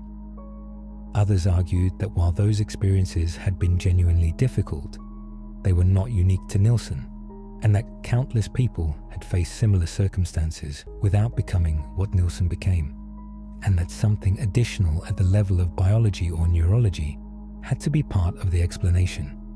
The honest answer, which most serious researchers eventually arrived at, was that no single framework was sufficient, and that the case resisted the kind of clean explanation that both the public and the academic community were looking for.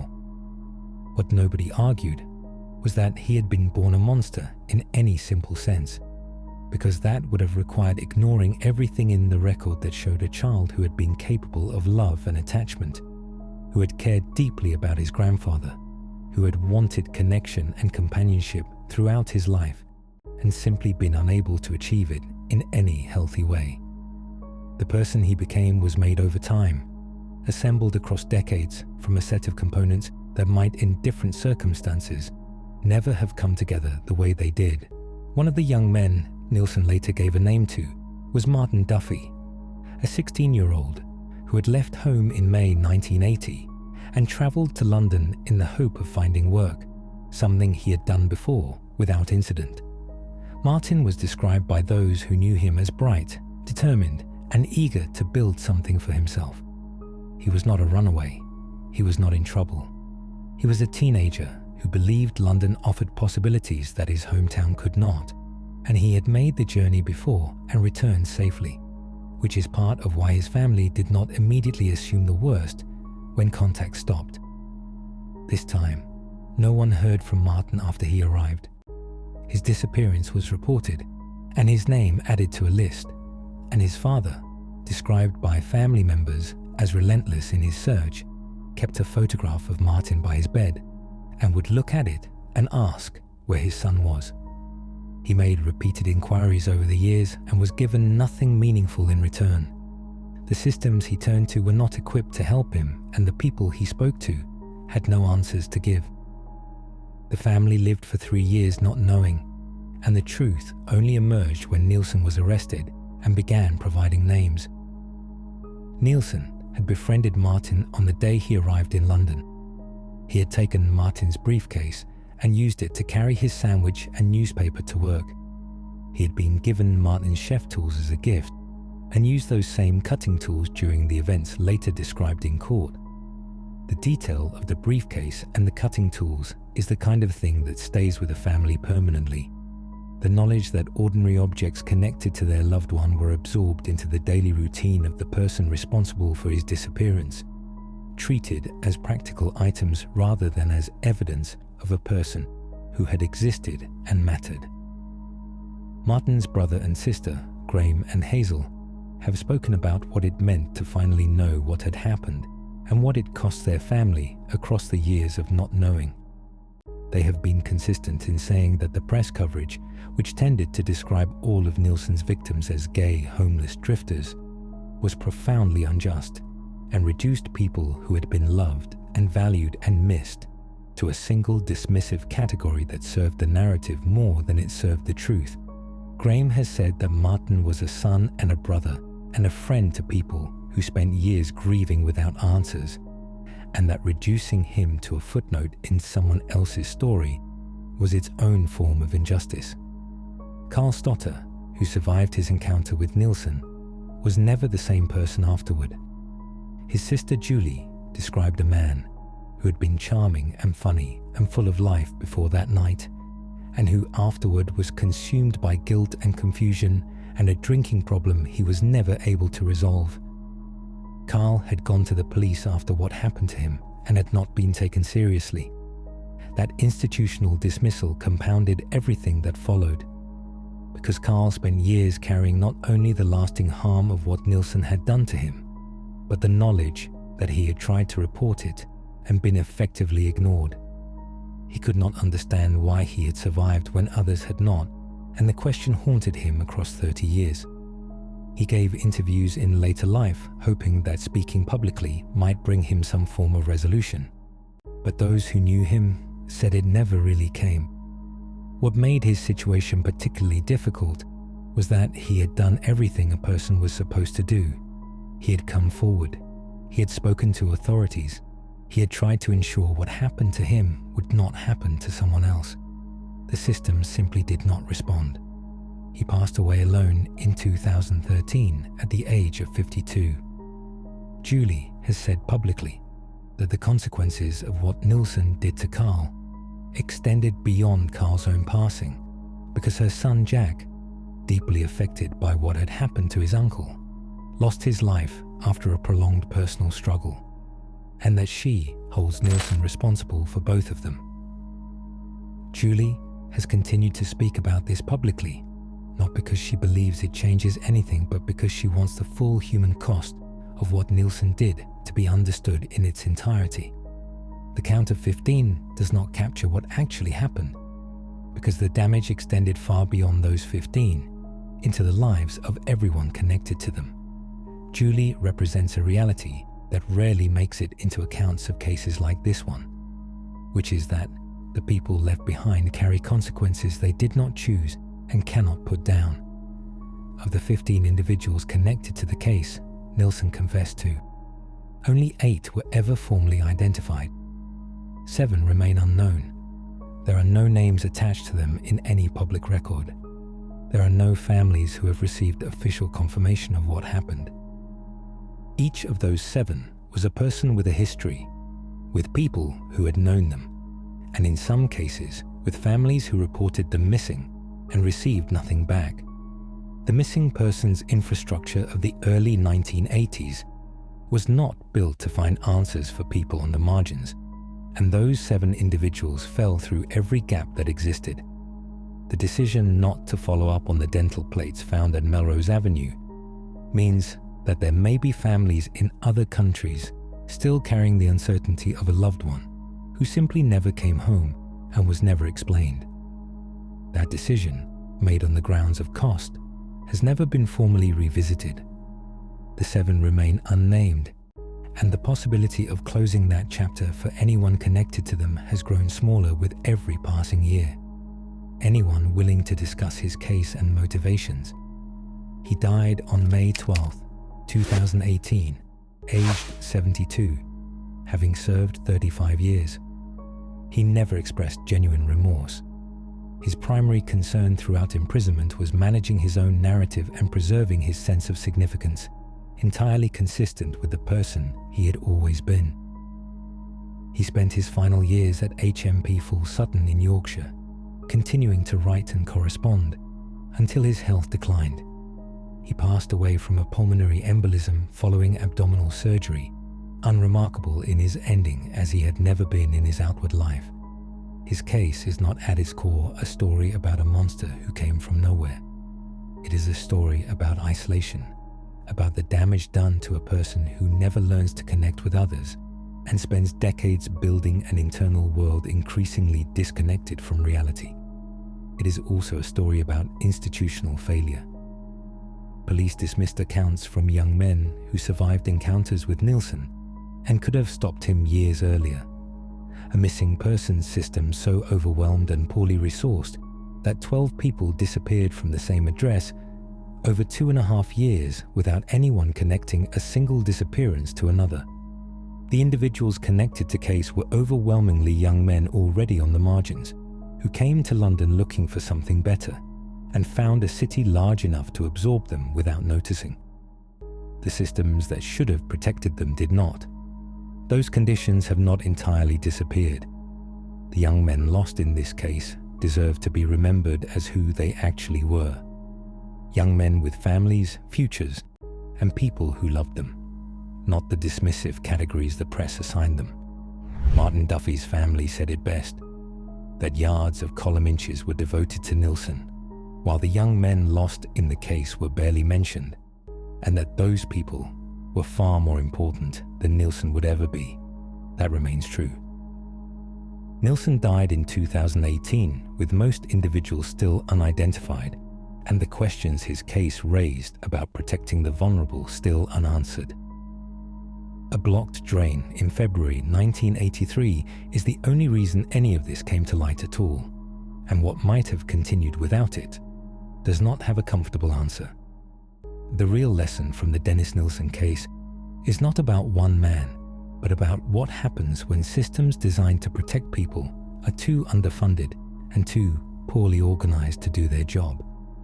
Young men reported what Nilsen had done to them and were not believed, and families reported loved ones missing and were added to a list with no follow-up. If this story changed the way you think about who gets protected and who gets overlooked, share it with someone who needs to hear it. Understanding where those failures happened is the first step toward demanding that they happen less often. Now let's move on to the fourth disturbing true crime story. They had not dealt with anyone of his caliber before. They were reluctant to admit that things like this would occur in a communist state. They wanted to get the confession. If you read Crime and Punishment by Dostoevsky, I think that you'll see that the confession is a very powerful symbol and very powerful element in Russian culture. I think he is the worst. I think he would be number one on the monster list there. The officer sat down across from him, pulled out a notebook, and waited. The man on the other side of the table looked like a retired school teacher. Glasses, gray hair, quiet hands. Then he started talking. And he did not stop for hours. He corrected the investigators. They thought he had harmed 36 people. He said that number was wrong. The real number was 56. He listed the locations. He described details only the person responsible could know. He offered to take them to burial sites they had never found. And when they asked him how he managed to do this for 12 years, passing through checkpoints, riding public trains, living a normal life, he simply said, nobody was really looking. The question is, was he right? Between 1978 and 1990, women and children went missing across the Rostov region of southern Russia. Evidences were found near railway lines, in forests, along riverbanks, and the Soviet government said nothing publicly. The official position was clear. Problems of this nature did not exist in the USSR. So families searched alone, investigators worked in silence, and the man responsible kept boarding public trains. Andrei Romanovich Chikatilo was born in the village of Yabloknoy in Ukraine, in the middle of one of the most devastating food crises in Soviet history. Stalin's enforced agricultural collectivization had emptied villages of food and hope.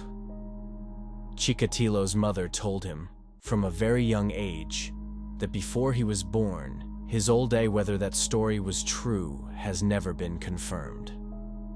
But it lodged in his mind permanently. He described the effect of it to investigators and psychiatrists decades later, saying it had produced in him both deep revulsion and an unhealthy fascination he never shook. His father Roman was sent to war in 1941 when Nazi Germany launched its invasion of the Soviet Union. Roman was captured and held as a prisoner of war. In Soviet society at the time, being taken prisoner was not treated as misfortune. It was treated as dishonor and disloyalty. Roman came home after the war wearing that label, and Andrei inherited the social punishment that came with it. At school, he was already an outsider. He was bullied relentlessly. He had serious problems with his vision, but refused to wear glasses because he feared the reaction from other students. A boy with no real place among his peers and no path out of the shame his family carried. Despite everything, Chikatilo was academically strong. He became the political information officer at school and edited the school newspaper. When he finished secondary school, he applied to Moscow State University to study law, a course that would have taken him far from the village he grew up in. He failed the entrance examination. He chose to believe this was because of his father's reputation rather than his own performance.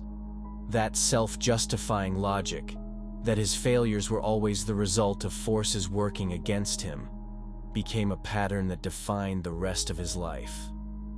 He completed military service between 1957 and 1960, working in a KGB communications unit stationed in Berlin. When he returned, he settled in Rodionovka, a town near Rostov, and found work as a telephone engineer. His sister, worried that he had shown absolutely no interest in forming a relationship, arranged a meeting with a woman named Fina. They married in 1963. Despite serious and ongoing physical difficulties in their relationship, difficulties Chikatilo acknowledged frankly to investigators years later, the couple had 2 children, a daughter named Lyudmila, born in 1965, and a son named Yuri, born in 1969. From the outside, the household looked entirely unremarkable. Chikatilo enrolled at Rostov University as an external student and studied Russian literature.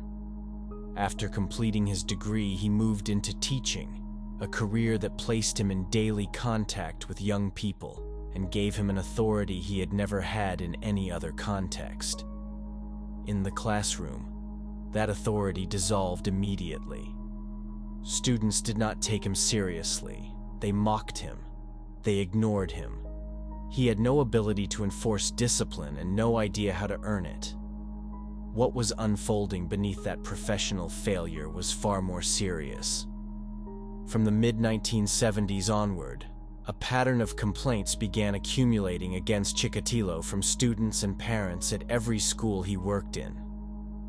There were reports of improper physical behavior, privacy violation, and misconduct. In 1973, he harmed a 15-year-old student. The school board was told. No action followed. At one posting where he was given responsibility for overseeing a boys' dormitory, he was found committing misconduct against a student while the boy slept. Older students found out and confronted him physically. He began carrying a sharp object for protection against the students he had wronged. None of these incidents were formally reported to the police. School administrators handled each episode internally, apparently unwilling to produce documentation that would reflect badly on their institution. By 1978, he had arrived in Shakhty, a coal mining town north of Rostov, and taken a position at vocational school number 33.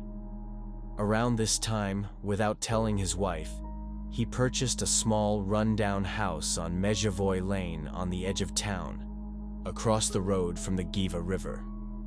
He gave no explanation for the purchase. Nobody asked for one. On December 22, 1978, 9-year-old Yelena Zakotnova was on her way home from school in Shakhty. A woman named Svetlana Guzeva, waiting at a nearby tram stop, noticed a tall, middle-aged man with glasses whispering to a young girl in a red coat. He held a shopping bag. The girl did not appear to know him. Guzeva watched as they walked away together. Her tram arrived. She got on and left. Authorities located Yelena in the Giva River 2 days later. When police searched the area around the river, they found physical evidence on the doorstep of a small house on Mezhevoy Lane, the house Chikatilo had purchased. The light inside had been left on. Neighbors confirmed who owned it. Chikatilo was brought in for questioning. His wife provided an alibi, confirming he had been home that evening. He was released. A 25-year-old local man named Alexander Kravchenko, who had a prior conviction on a separate case, was subsequently arrested. Under pressure during interrogation, Kravchenko confessed. He was convicted, received the death penalty, and the sentence was carried out in the early 1980s. The person who had actually taken Yelena Zakotnova's life was already free and had moved on. He would later confirm this himself in precise detail. in a KGB interrogation room 12 years later. Nearly 3 years passed after the Zakotnova case with no new incidents recorded. Then, on September 3, 1981, 17-year-old Larisa Tkachenko was found in woodland near the Rostov Public Library. She had last been seen at a nearby bus stop. June 1982. 13-year-old Lyuba Biryuk got off a bus in the Donskoy district and was followed. Investigators recovered her 2 weeks later. The summer heat had left very little for investigators to work with. July brought another case. August brought 2 more, 3 days apart. September brought 2 additional cases. By December 1982, the total for that year alone had reached 8. The individuals were diverse: young girls, young boys, women in their late teens and 20s.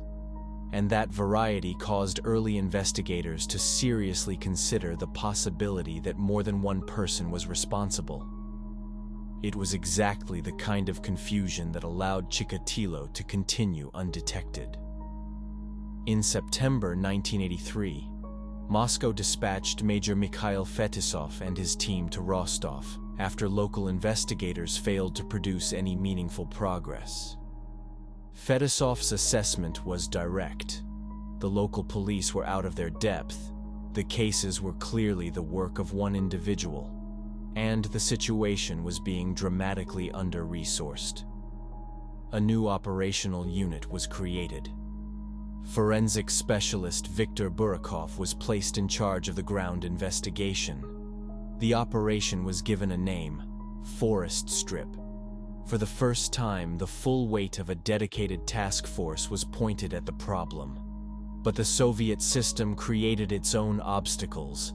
The city militia and the federal prosecutors operated in parallel with overlapping responsibilities and a chronic institutional rivalry between them. Evidence was gathered separately by different agencies and not always shared. The card index of persons of interest would eventually contain 15,000 names, and the biological evidence recovered from the cases, which investigators trusted absolutely, was sending them in the wrong direction entirely. As the investigation expanded, the pressure to show results produced serious and damaging mistakes. A man named Shabarov, who had learning difficulties, was picked up after being seen behaving strangely near a tram depot. During interrogation, he began making statements that connected him and 4 associates to several of the cases. All 5 were arrested. The questioning they faced over the following weeks was coercive and relentless. Despite confessions, the men could not correctly identify locations, deceased persons, or specific details of any individual case. While they remained in custody, the cases continued. One of the men ended his own life while detained. Eventually, the contradictions became impossible to dismiss, and all 5 were released. By 1984, Viktor Burakov had reached a point of desperation. The standard methods had failed across 6 years of searching. He made a decision that went against every established norm of Soviet law enforcement. He approached Dr. Alexander Bukhanovsky, a psychiatrist at the Rostov Medical Institute, and asked him to construct a behavioral profile of the person they were looking for. The request was genuinely unusual. Soviet ideology had always resisted the idea that a person with serious psychological disorders could function within normal society. The suggestion implied a flaw in the system that produced that society. Bukhanovsky had no existing framework to work from. He built his approach from scratch using the limited case information Burakov could share. 10 days later, he delivered a written report. The person they were seeking was probably between 45 and 50 years old.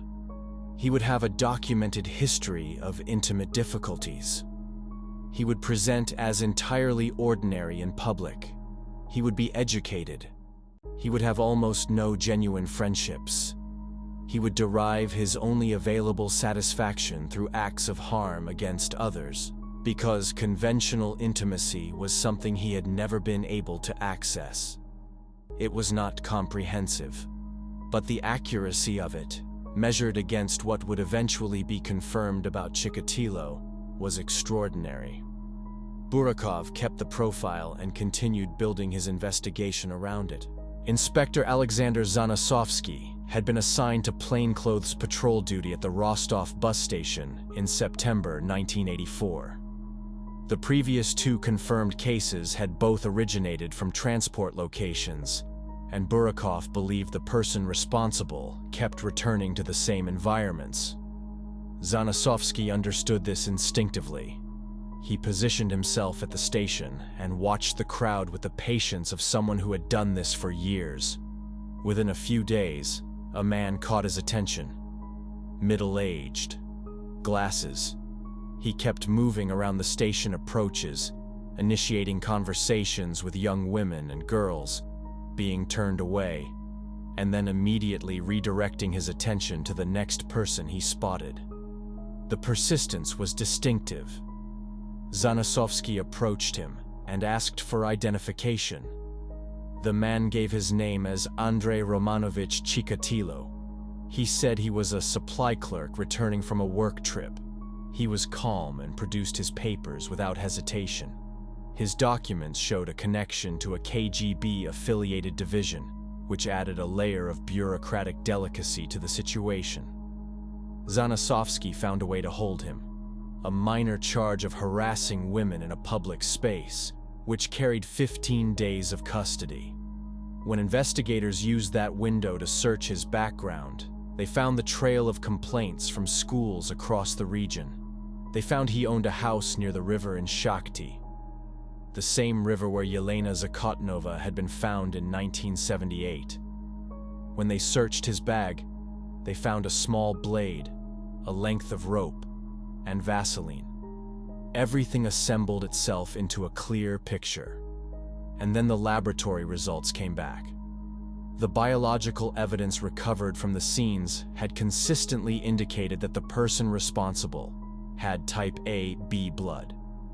When investigators tested Chikatilo, his blood came back type A. The 2 did not match. Under Soviet forensic science at the time, this was considered absolute. Chikatilo was, in fact, a biological non-secretor, an extremely rare condition in which the markers used to determine blood type from one form of bodily evidence do not appear in another. His blood was type A. Other biological evidence produced by his body was type AB. The laboratory result was technically accurate. The scientific assumption behind it was wrong. He was held on a minor theft charge connected to his workplace long enough to gather information. Eventually, he was released. Zanasovsky was certain they had identified the right person and continued pressing the case. His superiors reviewed the blood evidence and overruled him. Chikatilo collected his belongings, walked out of the building, and returned to the railway stations. The 6 years that followed would add dozens more cases to the file.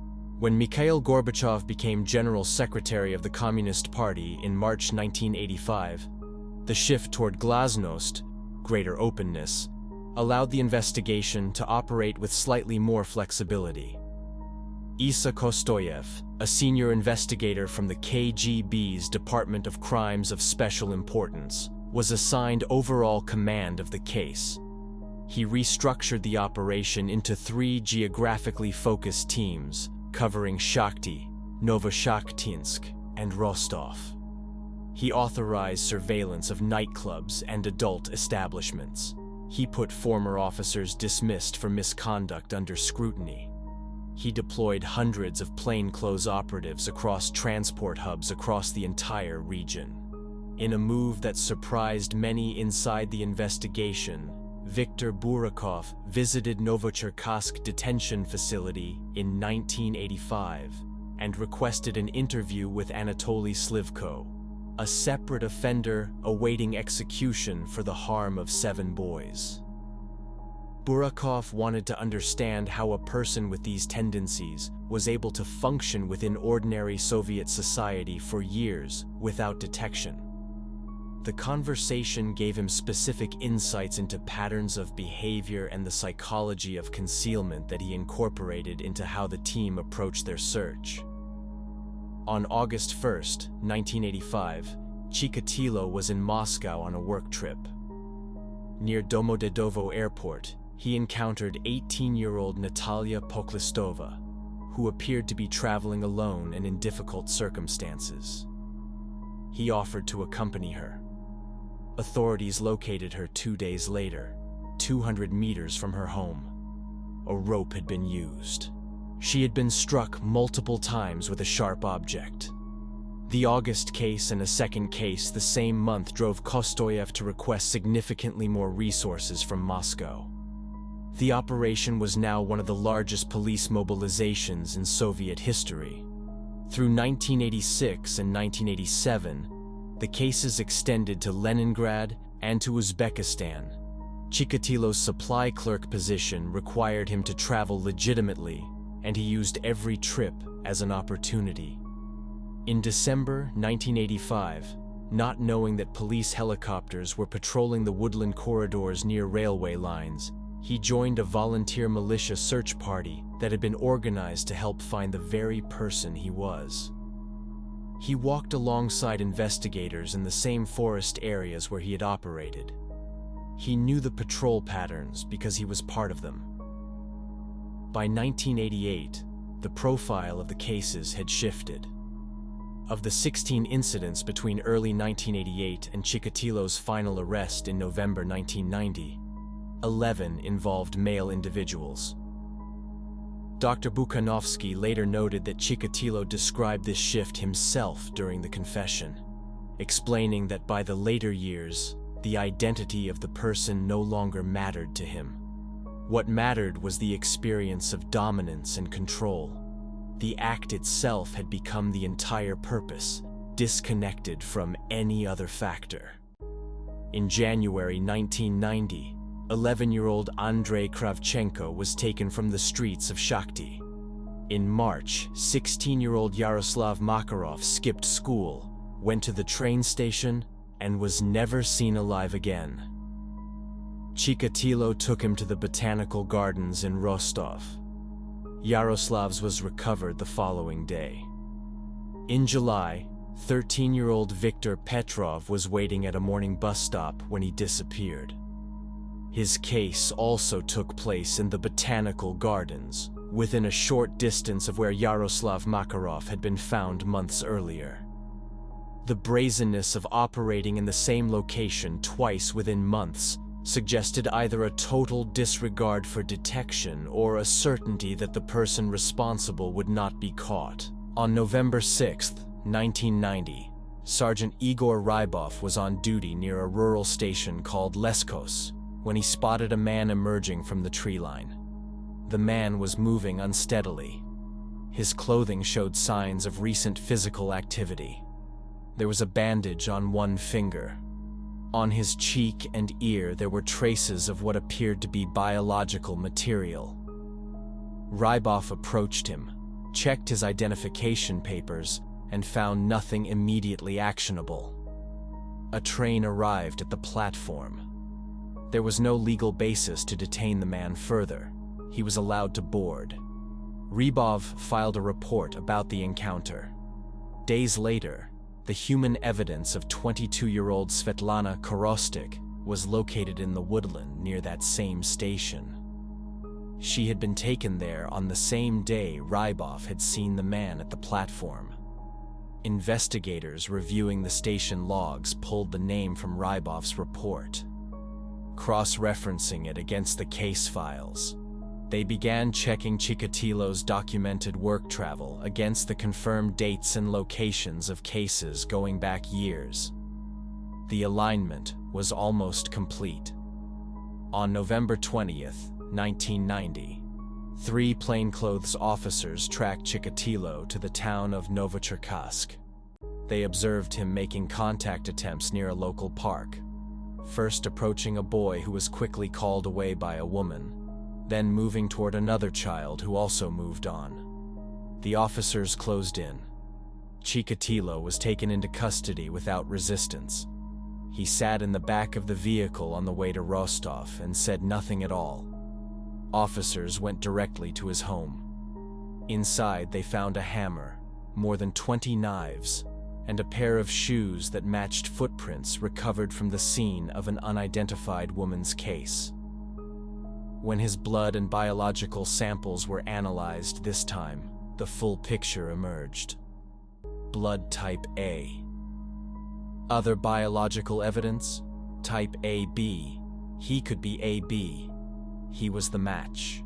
Sakostoyev led the interrogation personally. For days, Chikatilo said almost nothing. He wrote letters to the prosecutor's office instead, measured oddly formal documents that described inner conflict and psychological pressure without admitting to any specific act. He wrote that he was prepared to give testimony, but asked not to be pressed on details because, as he put it, his mind would not bear it. He expressed gratitude toward the investigators for apprehending him. Kostoyev asked Dr. Bukhanovsky, the psychiatrist who had written the 1984 profile, to come in. Bukhanovsky entered the room without an investigator's posture. He told Chikatilo that what he was interested in was understanding the case from a scientific and psychological perspective. He said his goal was not prosecution, but comprehension. Chikatilo responded to this. He was then shown the psychological profile Bukhanovsky had written in 1984, the document that described the type of person investigators had been searching for. He read it through quietly. Then he said, "Yes, it's me." On December 5th, 1990, the formal confession began. He had been charged with 36 cases. He said that number was wrong. He admitted to 56. He described all the details with a precision that left investigators in no doubt about the authenticity of what they were hearing. He offered to take officers to sites they had never found. On December 7th, Chikatilo was transported to Shakhty. He led officers to the city's central cemetery and directed them to a specific location. Beneath the surface was a shallow burial site containing the human evidence of 10-year-old Alexei Kobatov, who had disappeared on August 28, 1989. His mother, Lydia Kobatova, had been waiting for 15 months with no information. She'd eventually visited a fortune teller in her desperation for any word about her son. The fortune teller had told her the boy was gone. The police had told her nothing. Chikatilo stood at the site, filmed by investigators, and watched as the evidences were uncovered. Officers present later described his expression as completely still. Among the items recovered were the boy's sneakers, which his mother identified immediately. She had bought them herself and watched him put them on the morning he left. During the confession sessions, Chikatilo explained in methodical terms how he had operated for 12 years.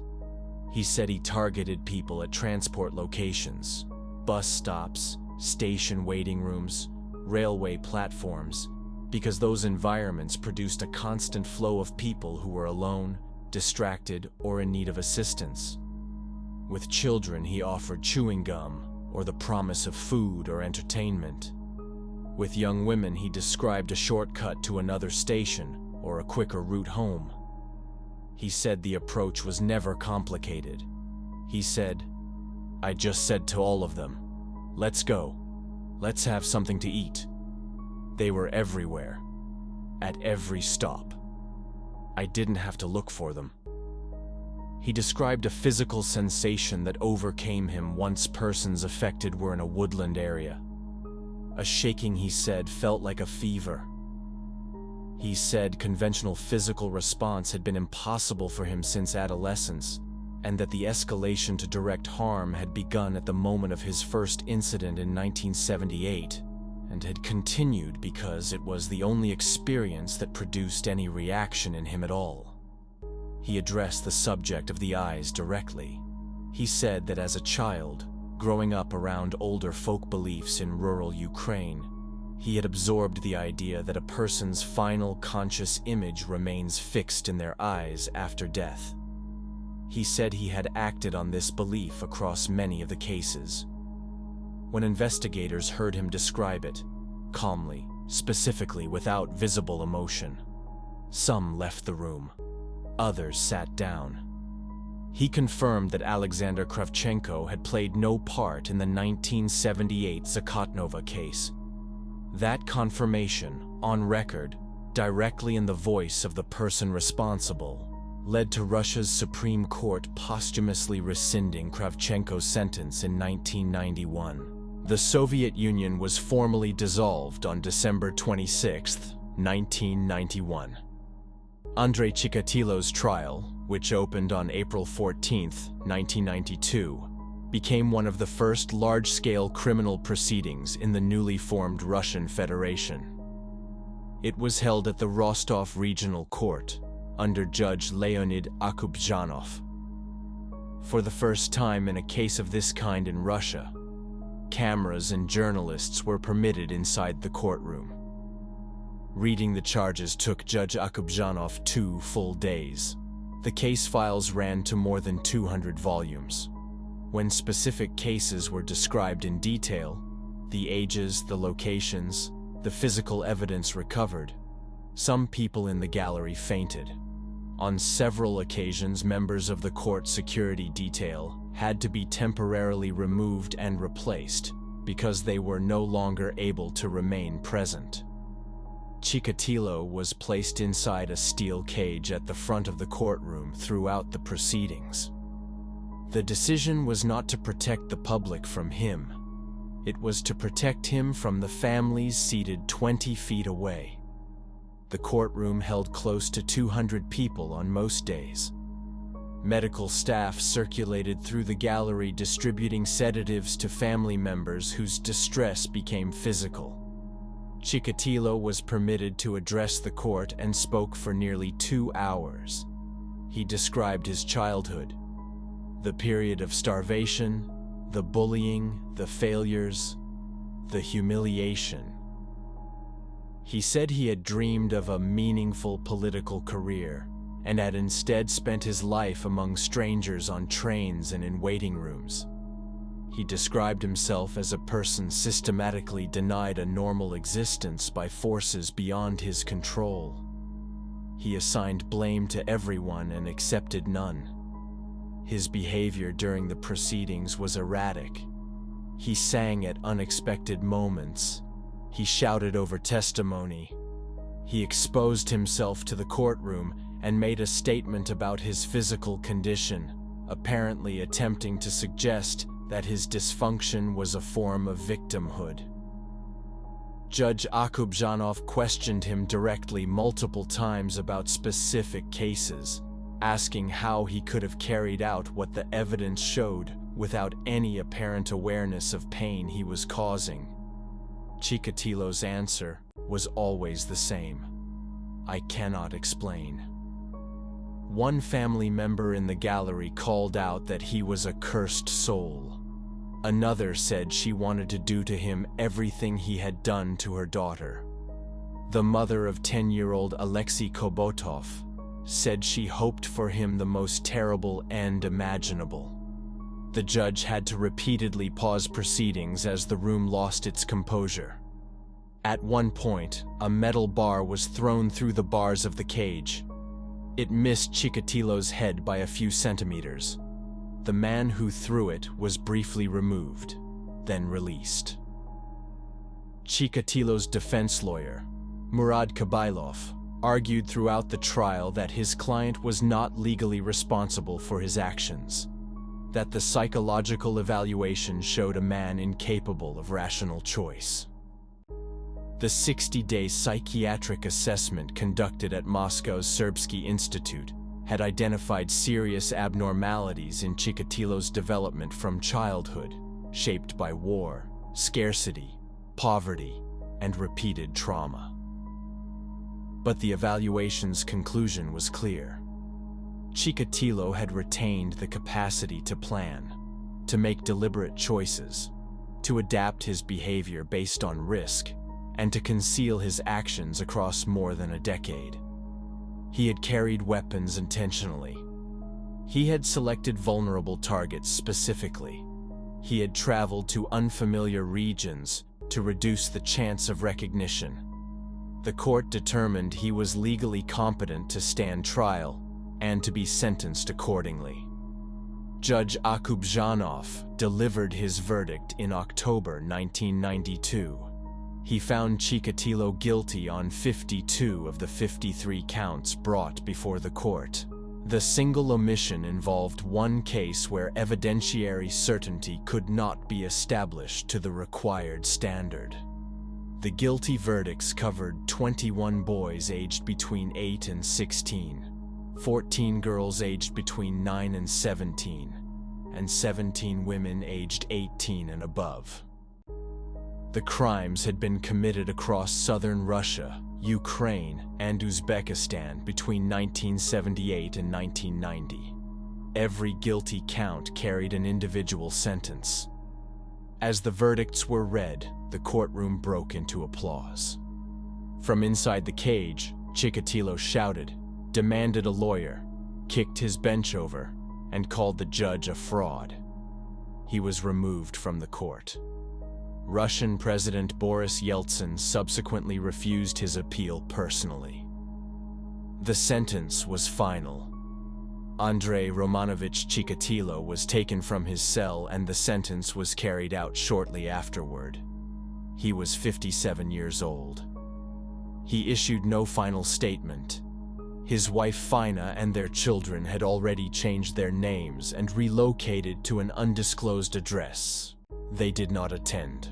Alexander Kravchenko was given death penalty in the early 1980s for the 1978 Zakotnova case, a case that Chikatilo himself admitted to, in full detail, during his December 1990 confession. Russia's Supreme Court posthumously rescinded Kravchenko's sentence in 1991. That formal exoneration arrived too late to mean anything to Kravchenko. It was a legal acknowledgement, not a remedy. His family received no explanation adequate to what had been done. At least one suspect interrogated in the early years of the investigation took his own life while in custody. Another made an attempt on his own life. A significant number of men with learning difficulties were subjected to coercive questioning techniques across the years of the search. People whose vulnerability made them easy targets for an investigation that needed to show movement. None of them were the person responsible. All of them paid a cost. Dr. Alexander Bukhanovsky received formal recognition from Moscow for his contribution to the investigation. The behavioral profiling methodology he developed, constructed entirely from scratch because no Soviet framework for it existed, became the foundation for a new department within Russian law enforcement dedicated specifically to cases of serious and repeated offending. The Chikatilo investigation became one of the most studied cases in the development of criminal behavioral science, referenced in training programs across multiple countries. Inspector Zanisovsky, who had identified Chikatilo in 1984, who had held him, and who had been demoted for refusing to accept the blood type result as the final word, was never formally rehabilitated. When the 1990 arrest was confirmed to be the same man he had flagged 6 years earlier, he was asked by journalists how he felt. He said he was angry. He said that was not an adequate word for it. He said he had known all along, and that the knowledge had not protected anyone. Chikatilo admitted to 56 cases. He was convicted on 52. The true number has never been established with certainty. His work travel took him to regions and cities across the Soviet Union over more than a decade, and the investigation focused primarily on the Rostov area. Cases he described during confession from locations further afield had never previously been connected to any investigation. Some families were notified for the first time during the confession process that their lost, damned relative had been found.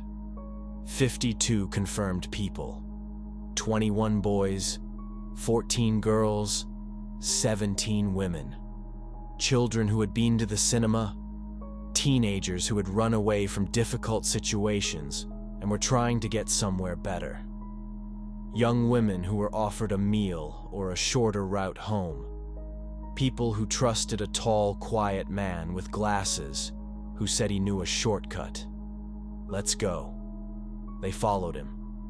They had no reason not to. Their names are on the court record. Their cases filled more than 200 volumes. For many of their families, the trial produced a verdict, but not a resolution. The resolution they needed was the one that had been available in 1984 and was not taken. That is the part of this story that no court document addresses, and that no sentence changes. Chikatilo was found guilty on 52 counts. Every single one came with a death sentence. On February 14, 1994, it was carried out. The man wrongly given the death penalty for his first case, Alexander Kravchenko, was officially cleared the year before. 52 families never got the full answer they were owed. Know these cases, share this video, subscribe, and hit the bell, because the next story is one that deserves to be heard. Stay safe. Stay aware. Let's move on to the 5th disturbing true crime story. Rochester, New York, January 4th, 1990. An investigator enters the room and places a photograph on the table in front of Arthur Shawcross. Then another. Then another. One by one, 11 photographs, 11 women. Some found near the river, some still missing. He picked up the stack, all 11 photographs, and sorted through them the way someone sorts through playing cards. Calm, deliberate. He placed some face up, some face down. When he was finished, he looked at the investigators and confirmed, without prompting, which ones he was responsible for. He had been in that room for less than 30 minutes. He did not ask for a lawyer. He did not express distress. He simply sorted the photographs, confirmed the names, and waited. Arthur John Shawcross was born on June 6, 1945, in Kittery, Maine. He was the oldest of 4 children. When he was still young, the family moved to Watertown, New York, a small city near Lake Ontario where most people know their neighbors and new faces get noticed. That is where he grew up. That is also where his first known offenses took place. Shawcross later said his childhood involved serious mistreatment at home. He claimed his mother was controlling and abusive. He said he was subjected to harmful conduct by both his mother and an aunt when he was very young. He also said that by junior high school he had been involved in inappropriate behavior with his younger sister. His family denied all of it. His parents and siblings said these things never happened and that he was making it up. What the records do show, without any dispute, is that Shawcross had problems from a very young age. He wet the bed consistently through childhood. He was a fire setter. He set fires repeatedly. He kept to himself and had very few friends. He was tested multiple times in school and scored different IQ results each time, as low as 86, as high as 107. He was not unintelligent, but something was clearly wrong. He left school early and took a string of low-level jobs. He married for the first time at 19. That marriage did not last. In 1967, at age 21, he was drafted into the U.S. Army. He served a full tour of duty in Vietnam with the 4th Supply and Transport Company of the 4th Infantry Division. He was not in a fighting role. He worked as an armorer, managing and maintaining weapons in a supply capacity. This detail matters. After his arrest years later, Shawcross told people he had done extreme things in Vietnam, combat situations, acts of severe harm against civilians, things that had supposedly changed him forever. Investigators checked his military records. None of it was true. He had never been in combat. Every war story he told was completely fabricated. He had invented a traumatic past to try to explain his behavior. After coming home, he married a second time and quickly built up a record of criminal conduct: arson, burglary, theft. His second wife, Linda, later told investigators that during their marriage she had witnessed him starting fires, behavior that an army psychiatrist had noted appeared tied to compulsive urges. He served time at Attica Correctional Facility for burglary. He was released early after he helped rescue a prison officer during a riot. He returned to Watertown in 1971, got married for a third time, and found work with the local Public Works Department. That lasted less than a year before everything changed. In May 1972, 10-year-old Jack Owen Blake went missing in Watertown. Jack had been lured into a wooded area near his home by Shawcross, who worked in the same neighborhood. Jack was subjected to harm and lost his life. His was not found for nearly 5 months. Police only located it in September after an anonymous tip. Before Jack's body was found, Shawcross had already approached another child. Karen Ann Hill was 8 years old. She was in Watertown visiting with her mother over the Labor Day weekend, September 2nd, 1972. She was approached near a bridge over the Black River. She was harmed. Her ability to breathe was obstructed before she lost her life. Shawcross hid her near the water. She was found that same day. Police traced the evidence back to Shawcross. He was arrested. They confessed to both cases. What followed is one of the most criticized legal decisions in this case. Prosecutors did not have strong physical evidence linking him to Jack Blake's case beyond his own confession. So they offered him a deal: plead guilty to 1 count of first-degree manslaughter covering both incidents. He took it. He was sentenced to a maximum of 25 years. He served 14.5 years. Psychiatrists who evaluated him during that period warned that he was still a high-risk individual and remained a danger to the public. At least one parole officer filed a formal written objection to releasing him. Those warnings were set aside. In April 1987, Arthur Shawcross walked out of prison. Here's where the story stops being about one man and starts being about a system. When Shawcross was released, he needed a place to live. His parole officer placed him first in Binghamton, New York. The community found out who he was almost immediately. There was a public uproar. He was moved. He went to Delhi, New York, with a woman named Rosemarie Wally. Delhi found out. He was moved again, to Fleischmann's. Same result.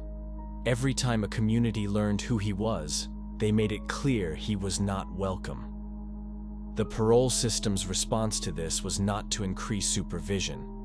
It was to remove the information. His case file was sealed, locked away, so that even other law enforcement agencies could not access it. Without a searchable record, no community would know he was coming. No one could raise an alarm. In late June 1987, his parole officer quietly moved him and Wally to Rochester, New York, a city of over 230,000 people. The parole officer told the Rochester Police Department nothing. There was no notification that a previously convicted individual who had caused the loss of 2 children's lives had just moved into their city. The police had no way to find out on their own. The file was sealed. Shawcross and Wally moved into an apartment at 241 Alexander Street. He got a job in food service. He looked like an ordinary man. To everyone around him, that is exactly what he appeared to be. By spring 1988, he was spending his evenings driving his girlfriend Clara Neal's car slowly through the streets around the Genesee River. Dorothy Blackburn was 27 years old. She worked near the Lake Avenue area, close to the Genesee River, a stretch of road well known to local police for street-based activity. On March 18, 1988, she encountered Shawcross. He told investigators later that she had become aggressive during their encounter and that he had responded by physically restraining her. Whether that version of events is true is impossible to know.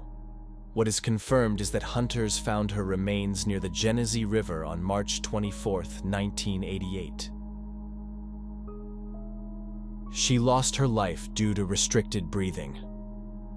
There was little physical evidence. There were no witnesses. At the time, police generally treated the loss of life of street-based workers as likely connected to the nature of their work, not necessarily to a single individual targeting them.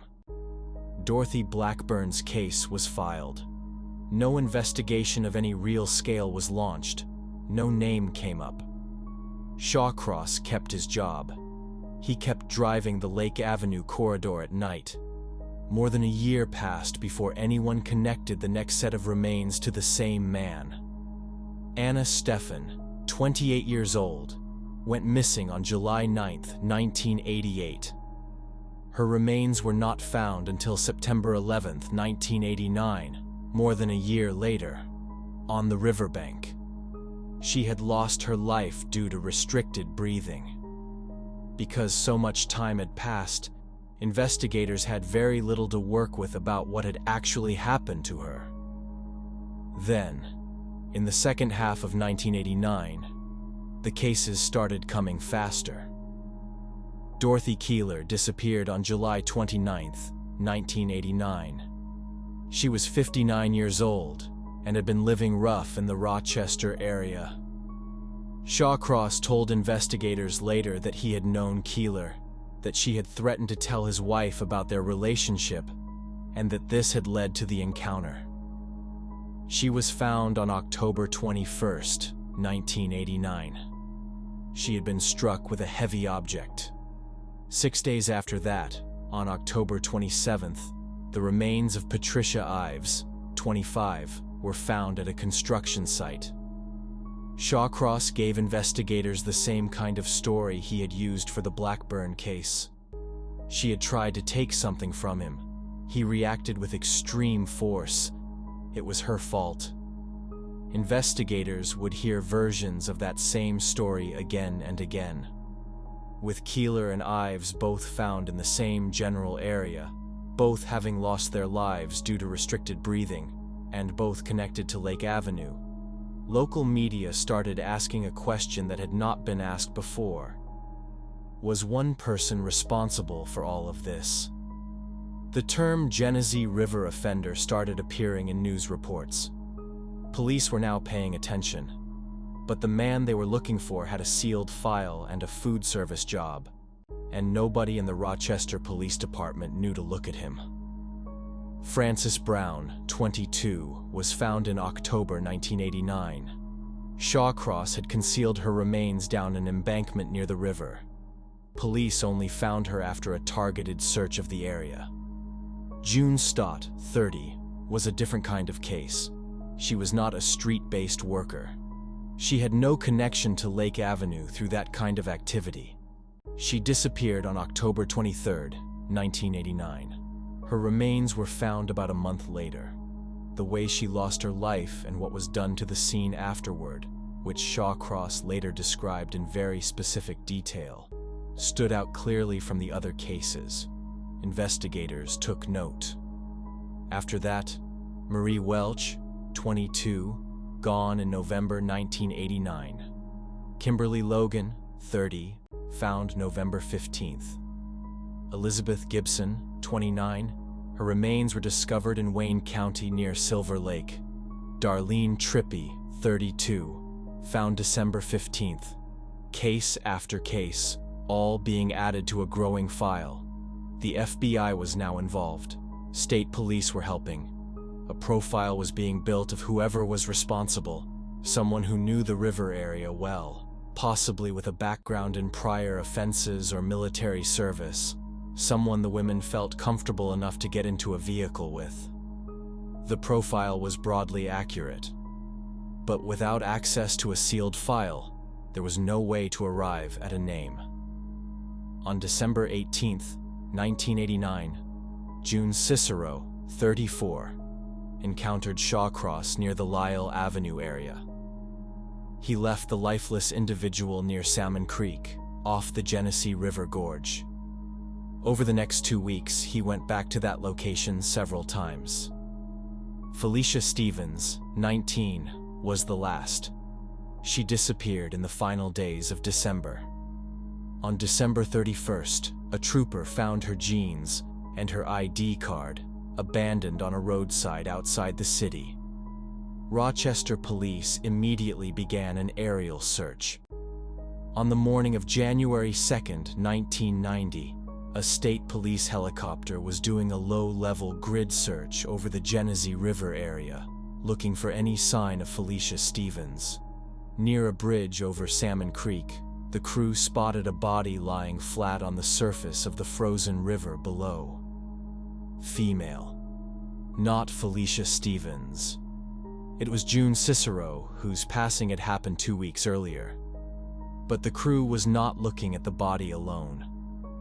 On the bridge above, a small van was parked by the railing. A man was standing next to it. He was looking down toward the location where the individual lay on the ice. He was not moving to leave. He had been standing there long enough for the helicopter crew to see him clearly before he noticed them. The crew radioed ground units immediately. By the time officers reached the bridge, the van was gone. But they had captured the registration. The vehicle was registered to a woman named Clara Neal. Officers tracked the van to a park a short distance away, where a man was sitting in the driver's seat eating lunch. He identified himself when asked. When asked for a driver's license, he said he did not have one. When they pressed further, he told them he had been in prison before, for manslaughter. The officers ran his name. The sealed case file did not immediately open up its full history, but Shawcross had already said enough. He was brought in for questioning. Questioning began properly on January 5th, 1990, and Shawcross started talking. He explained that he had been on that bridge because he had gone back. The day before that. He had returned to the spot where June Cicero's body was lying on the ice multiple times. He then confirmed details about that case that investigators had not yet shared publicly. Then he started going through the other cases. Everyone in that room later said the session was unlike what they had expected. He was calm. He was not aggressive. He did not immediately ask for a lawyer. He walked through the cases one by one, confirmed the locations of remains, and in some places corrected investigators who had the timeline slightly wrong, based on what he had actually done. His explanation for each case was the same structure. Something happened, he reacted, it went further than he planned.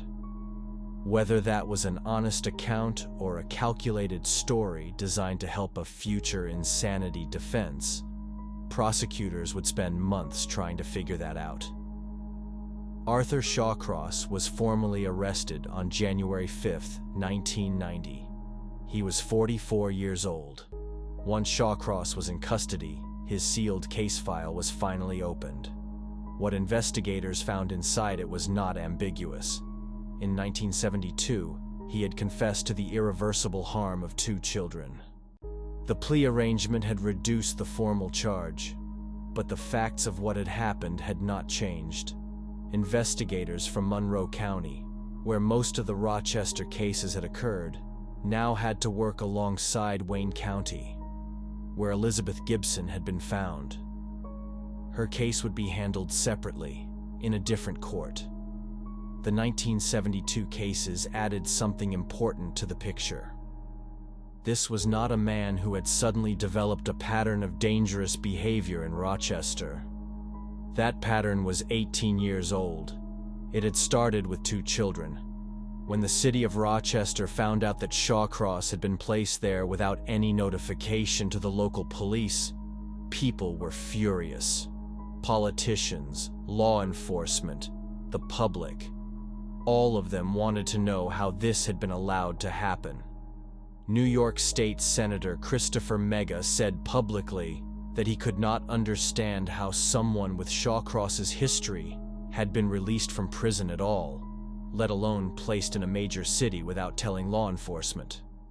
The parole officer who had moved him to Rochester without notifying the local police faced serious scrutiny. The decision to seal his file was examined as a direct cause of what had followed. Investigators who reviewed the situation were clear. The Rochester Police Department had done nothing wrong. They had never been given the information. The failures happened higher up, in the decisions to release him early, to seal the file, to move him without disclosure, and to leave him under inadequate supervision in a city that had no idea who he was. In the weeks after the arrest, investigators worked to build a case strong enough to hold up in court. Physical evidence connected Shawcross to multiple locations where remains had been found. His own detailed statements, which he had given voluntarily and which went beyond what investigators already knew, were a central part of the evidentiary record. He had led them to locations. He had filled in gaps. He had given details that could only have come from someone who was present. The prosecutor on the Monroe County cases was Charles Siragusa, who later became a United States District Judge. He later described the challenge of the case. The defense was not going to argue that Shawcross had not done these things. They were going to argue that he had not been in control of himself when he did them. That argument was already being prepared before the formal charges were even filed. Arthur Shawcross went to trial in Monroe County in November 1990. He pleaded not guilty by reason of mental defect. His defense was built around 3 claims. First, a childhood of severe mistreatment at home. Second, the psychological damage caused by his Vietnam service. Third, a biological factor. Shawcross had an XYY chromosomal pattern, which some older theories in forensic psychology had linked to increased aggression. That link has never been proven by science. The defense brought in Dr. Dorothy Lewis, a forensic psychiatrist, to argue that Shawcross had a dissociative disorder. Under this condition, she said, he would enter a separate harmful state during which he had no conscious control over his actions. The claim. The prosecution brought in Dr. Park Dietz, also a forensic psychiatrist, to argue the opposite. Dietz testified that the disorder was completely fabricated. He pointed to the evidence. Shawcross had operated in the same organized way across nearly 2 years. He had concealed remains deliberately. He had returned to scenes. He had given a coherent, structured, detailed confession. None of that was the behavior of someone who had no idea what he was doing. The Vietnam stories were checked and found to be entirely invented. His military records confirmed he had never been in combat. The jury deliberated and rejected the insanity defense. Shawcross was found guilty on 10 counts of second-degree criminal harm in Monroe County. The judge sentenced him to 25 years on each count, to run one after the other. The total came to 250 years. A few months later, he was taken to Wayne County for the Elizabeth Gibson case. He did not fight that charge. He entered a guilty plea and received an additional full-term sentence. He was sent to the Sullivan Correctional Facility in Fallsburg, New York. that is where he would spend the rest of his life. The same thing that had helped Shawcross get out of prison in 1987 happened again inside Sullivan Correctional Facility, just in a different form. He caused no administrative problems. He participated in programs. He became well known inside the facility as an artist.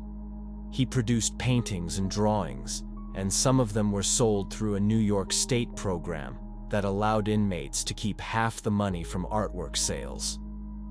In 2001, a portrait he had painted of Princess Diana sold through one of those program events. The public reaction to the fact that a convicted individual serving 250 years was making money from artwork being sold to the outside world was severe. The New York State Department of Correctional Services shut down the Corrections on Canvas program in 2002. It had been running for 35 years. Before that, Shawcross had already received a 9-month restricted housing sentence for letting people outside the prison sell his work on eBay without permission.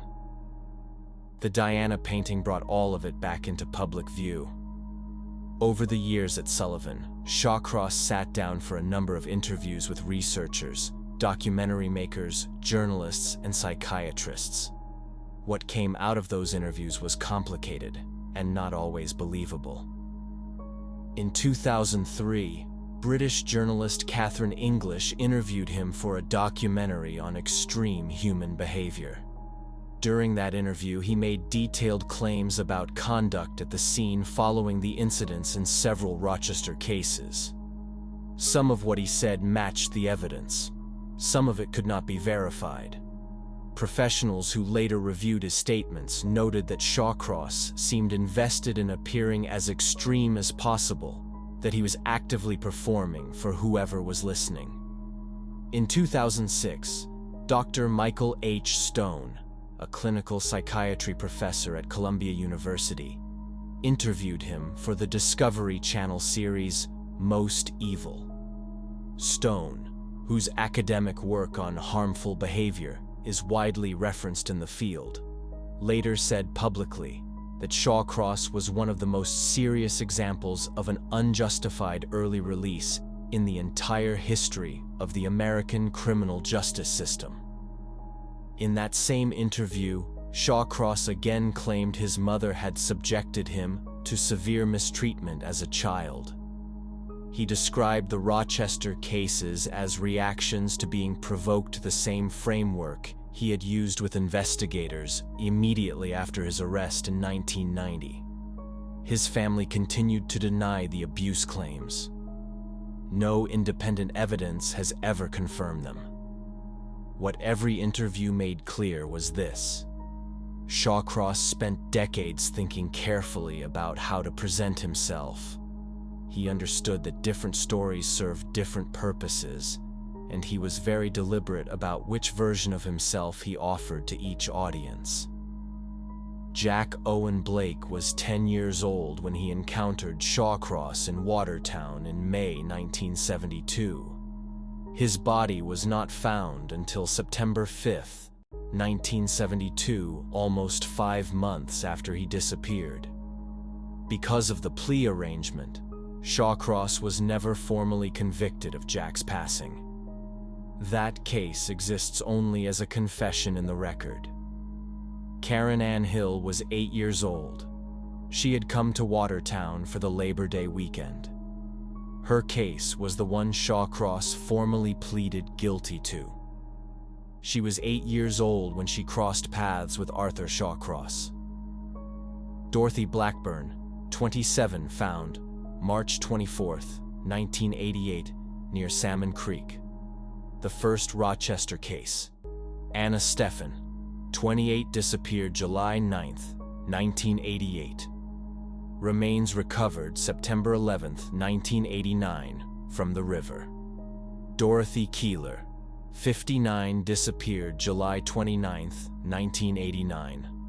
Remains found October 21, 1989.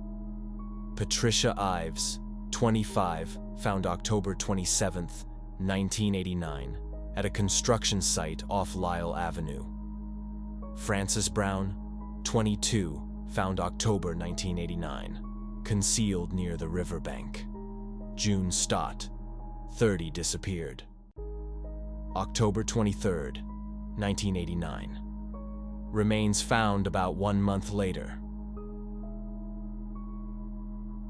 Not a street-based worker. Marie Welch, 22, disappeared November 1989. Remains found the following month. Kimberly Logan, 30, found November 15, 1989. Elizabeth Gibson, 29, found in Wayne County near Silver Lake. Prosecuted in a separate court. Darlene Trippi, 32, found December 15, 1989. June Cicero, 34, found on the ice below the Salmon Creek Bridge on January 2, 1990. Her body was what the helicopter crew saw. The man on the bridge above it was Shawcross, Felicia Stevens, 19, the case that triggered the aerial search. Her remains were recovered after Shawcross's arrest, when his formal statement told investigators where to look. All 14 names are confirmed in court documents, investigative files, and the formal records of the Monroe and Wayne County proceedings. 14 individuals, 14 losses of life connected directly to Arthur Shawcross. The Shawcross case gets studied not because it is the worst of its kind. There have been worse. It gets studied because of how well documented the failures are and how many separate times the outcome could have been different. Decision 1. The 1972 plea arrangement. Shawcross confessed to the loss of life of 2 children, but the physical evidence on Jack Blake's case was thin beyond the confession. So the prosecution accepted a single manslaughter count for both incidents. He received a maximum of 25 years. That maximum would never be reached. Decision 2. The 1987 parole release. 14.5 years into a 25-year sentence, Shawcross was released over the formal written objections of at least 1 psychiatrist and 1 parole officer. Both had described him as a continuing risk. The board set those assessments aside. Decision 3. Sealing the file. When communities kept rejecting him, the parole system's answer was not more oversight. It was to hide the information. If no one could look up his record, no one could object to him moving in. That logic prioritized convenience over public safety. Decision 4. Not telling Rochester. Even with a sealed public record, the local police department was a law enforcement body. The parole officer made the choice not to inform them. That removed the one remaining layer of oversight that might have caught his behavior before the Rochester cases started. Change any one of those 4 decisions, and what follows is different. All 4 went the same way. 11 women in Monroe County and 1 more in Wayne County were gone before the system finally caught up. Charles Siragusa, who led the Monroe County prosecution and later became a United States District Judge, reflected on the case years afterward. He noted that this kind of offending organized, sustained, in a medium-sized city by someone completely hidden from law enforcement said something important about how predatory behavior actually works in practice. His point was not that Rochester had been unusually unlucky. His point was that no city is protected by assumption. The systems that are supposed to identify and track these individuals only work when the people inside those systems actually share information and act on it. In this case, they did not. After the trial, after the sentencing, after the appeals ran out, the formal legal process was done. But a different set of questions never got answered. The families of the Rochester individuals harmed wanted to know who had made each decision that led to this outcome. The parole officer who moved Shawcross to Rochester without telling local police was not held accountable in court. The board members who overrode psychiatric advice in 1987 were never identified publicly. The decision to seal the file was reviewed only internally. There was no formal public process that examined the full chain of events from the 1987 release to the 1990 arrest. The families received no official acknowledgement that the system had failed them. Arthur Shawcross passed away at Sullivan Correctional Facility on November 10, 2008. He had complained of leg pain that day and was transferred to Albany Medical Center. He went into cardiac arrest and did not recover. The cause was deep vein thrombosis. He had been sentenced to 250 years. He served 18 of them. Years after the trial, prosecutor Charles Siragusa was asked what people consistently get wrong about individuals like Shawcross. His answer was simple. People picture someone visibly disturbed, someone who looks wrong in a room, someone you would notice, something in the face or the behavior that tells you this person is dangerous. Arthur Shawcross did not look like that. Siragusa described him as looking like someone's grandfather. He had a job. He had a home. He ate lunch in a park. When officers approached his van on January 2nd, 1990, he was cooperative and chatty. He volunteered information they had not even asked for. The file that would have told Rochester exactly who he was had been deliberately locked away. Without it, he was just a middle-aged man having his lunch. That is what makes this case relevant beyond the specific details. It is not just about what one man did. It is about what happens when the systems designed to track high-risk individuals are allowed to prioritize paperwork management over public safety. When that happens, the result is not a gap in the record. The result is what Rochester experienced between 1988 and 1990. At trial, the defense argued that Shawcross's XYY chromosomal pattern had contributed to his harmful behavior. XYY syndrome, where a male has an extra Y chromosome, was connected by some older theories in forensic psychology to elevated aggression. That connection has never been established by science. XYY syndrome occurs in roughly 1 in every 1,000 male births. The vast majority of men with this configuration live entirely ordinary lives and never engage in any form of harmful conduct. The jury rejected the argument. Modern forensic science does not support it.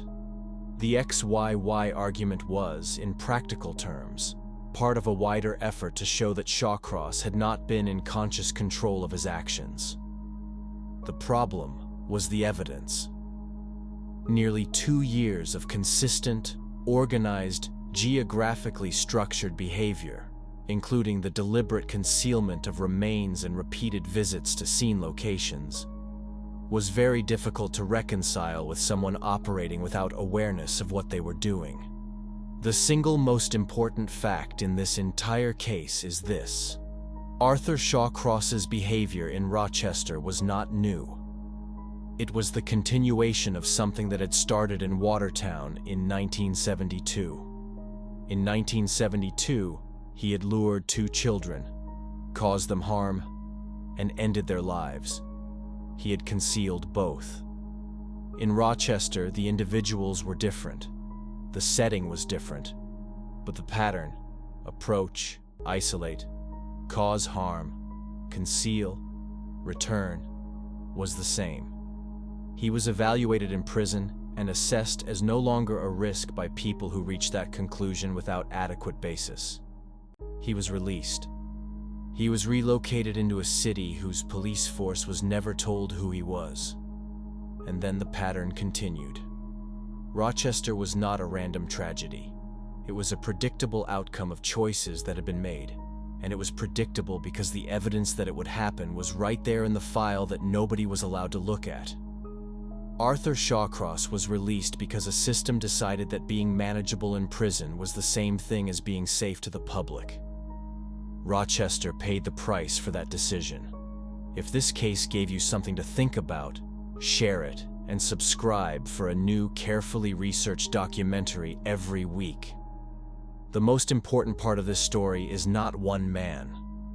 It is every decision made by people who had the information they needed and chose convenience instead.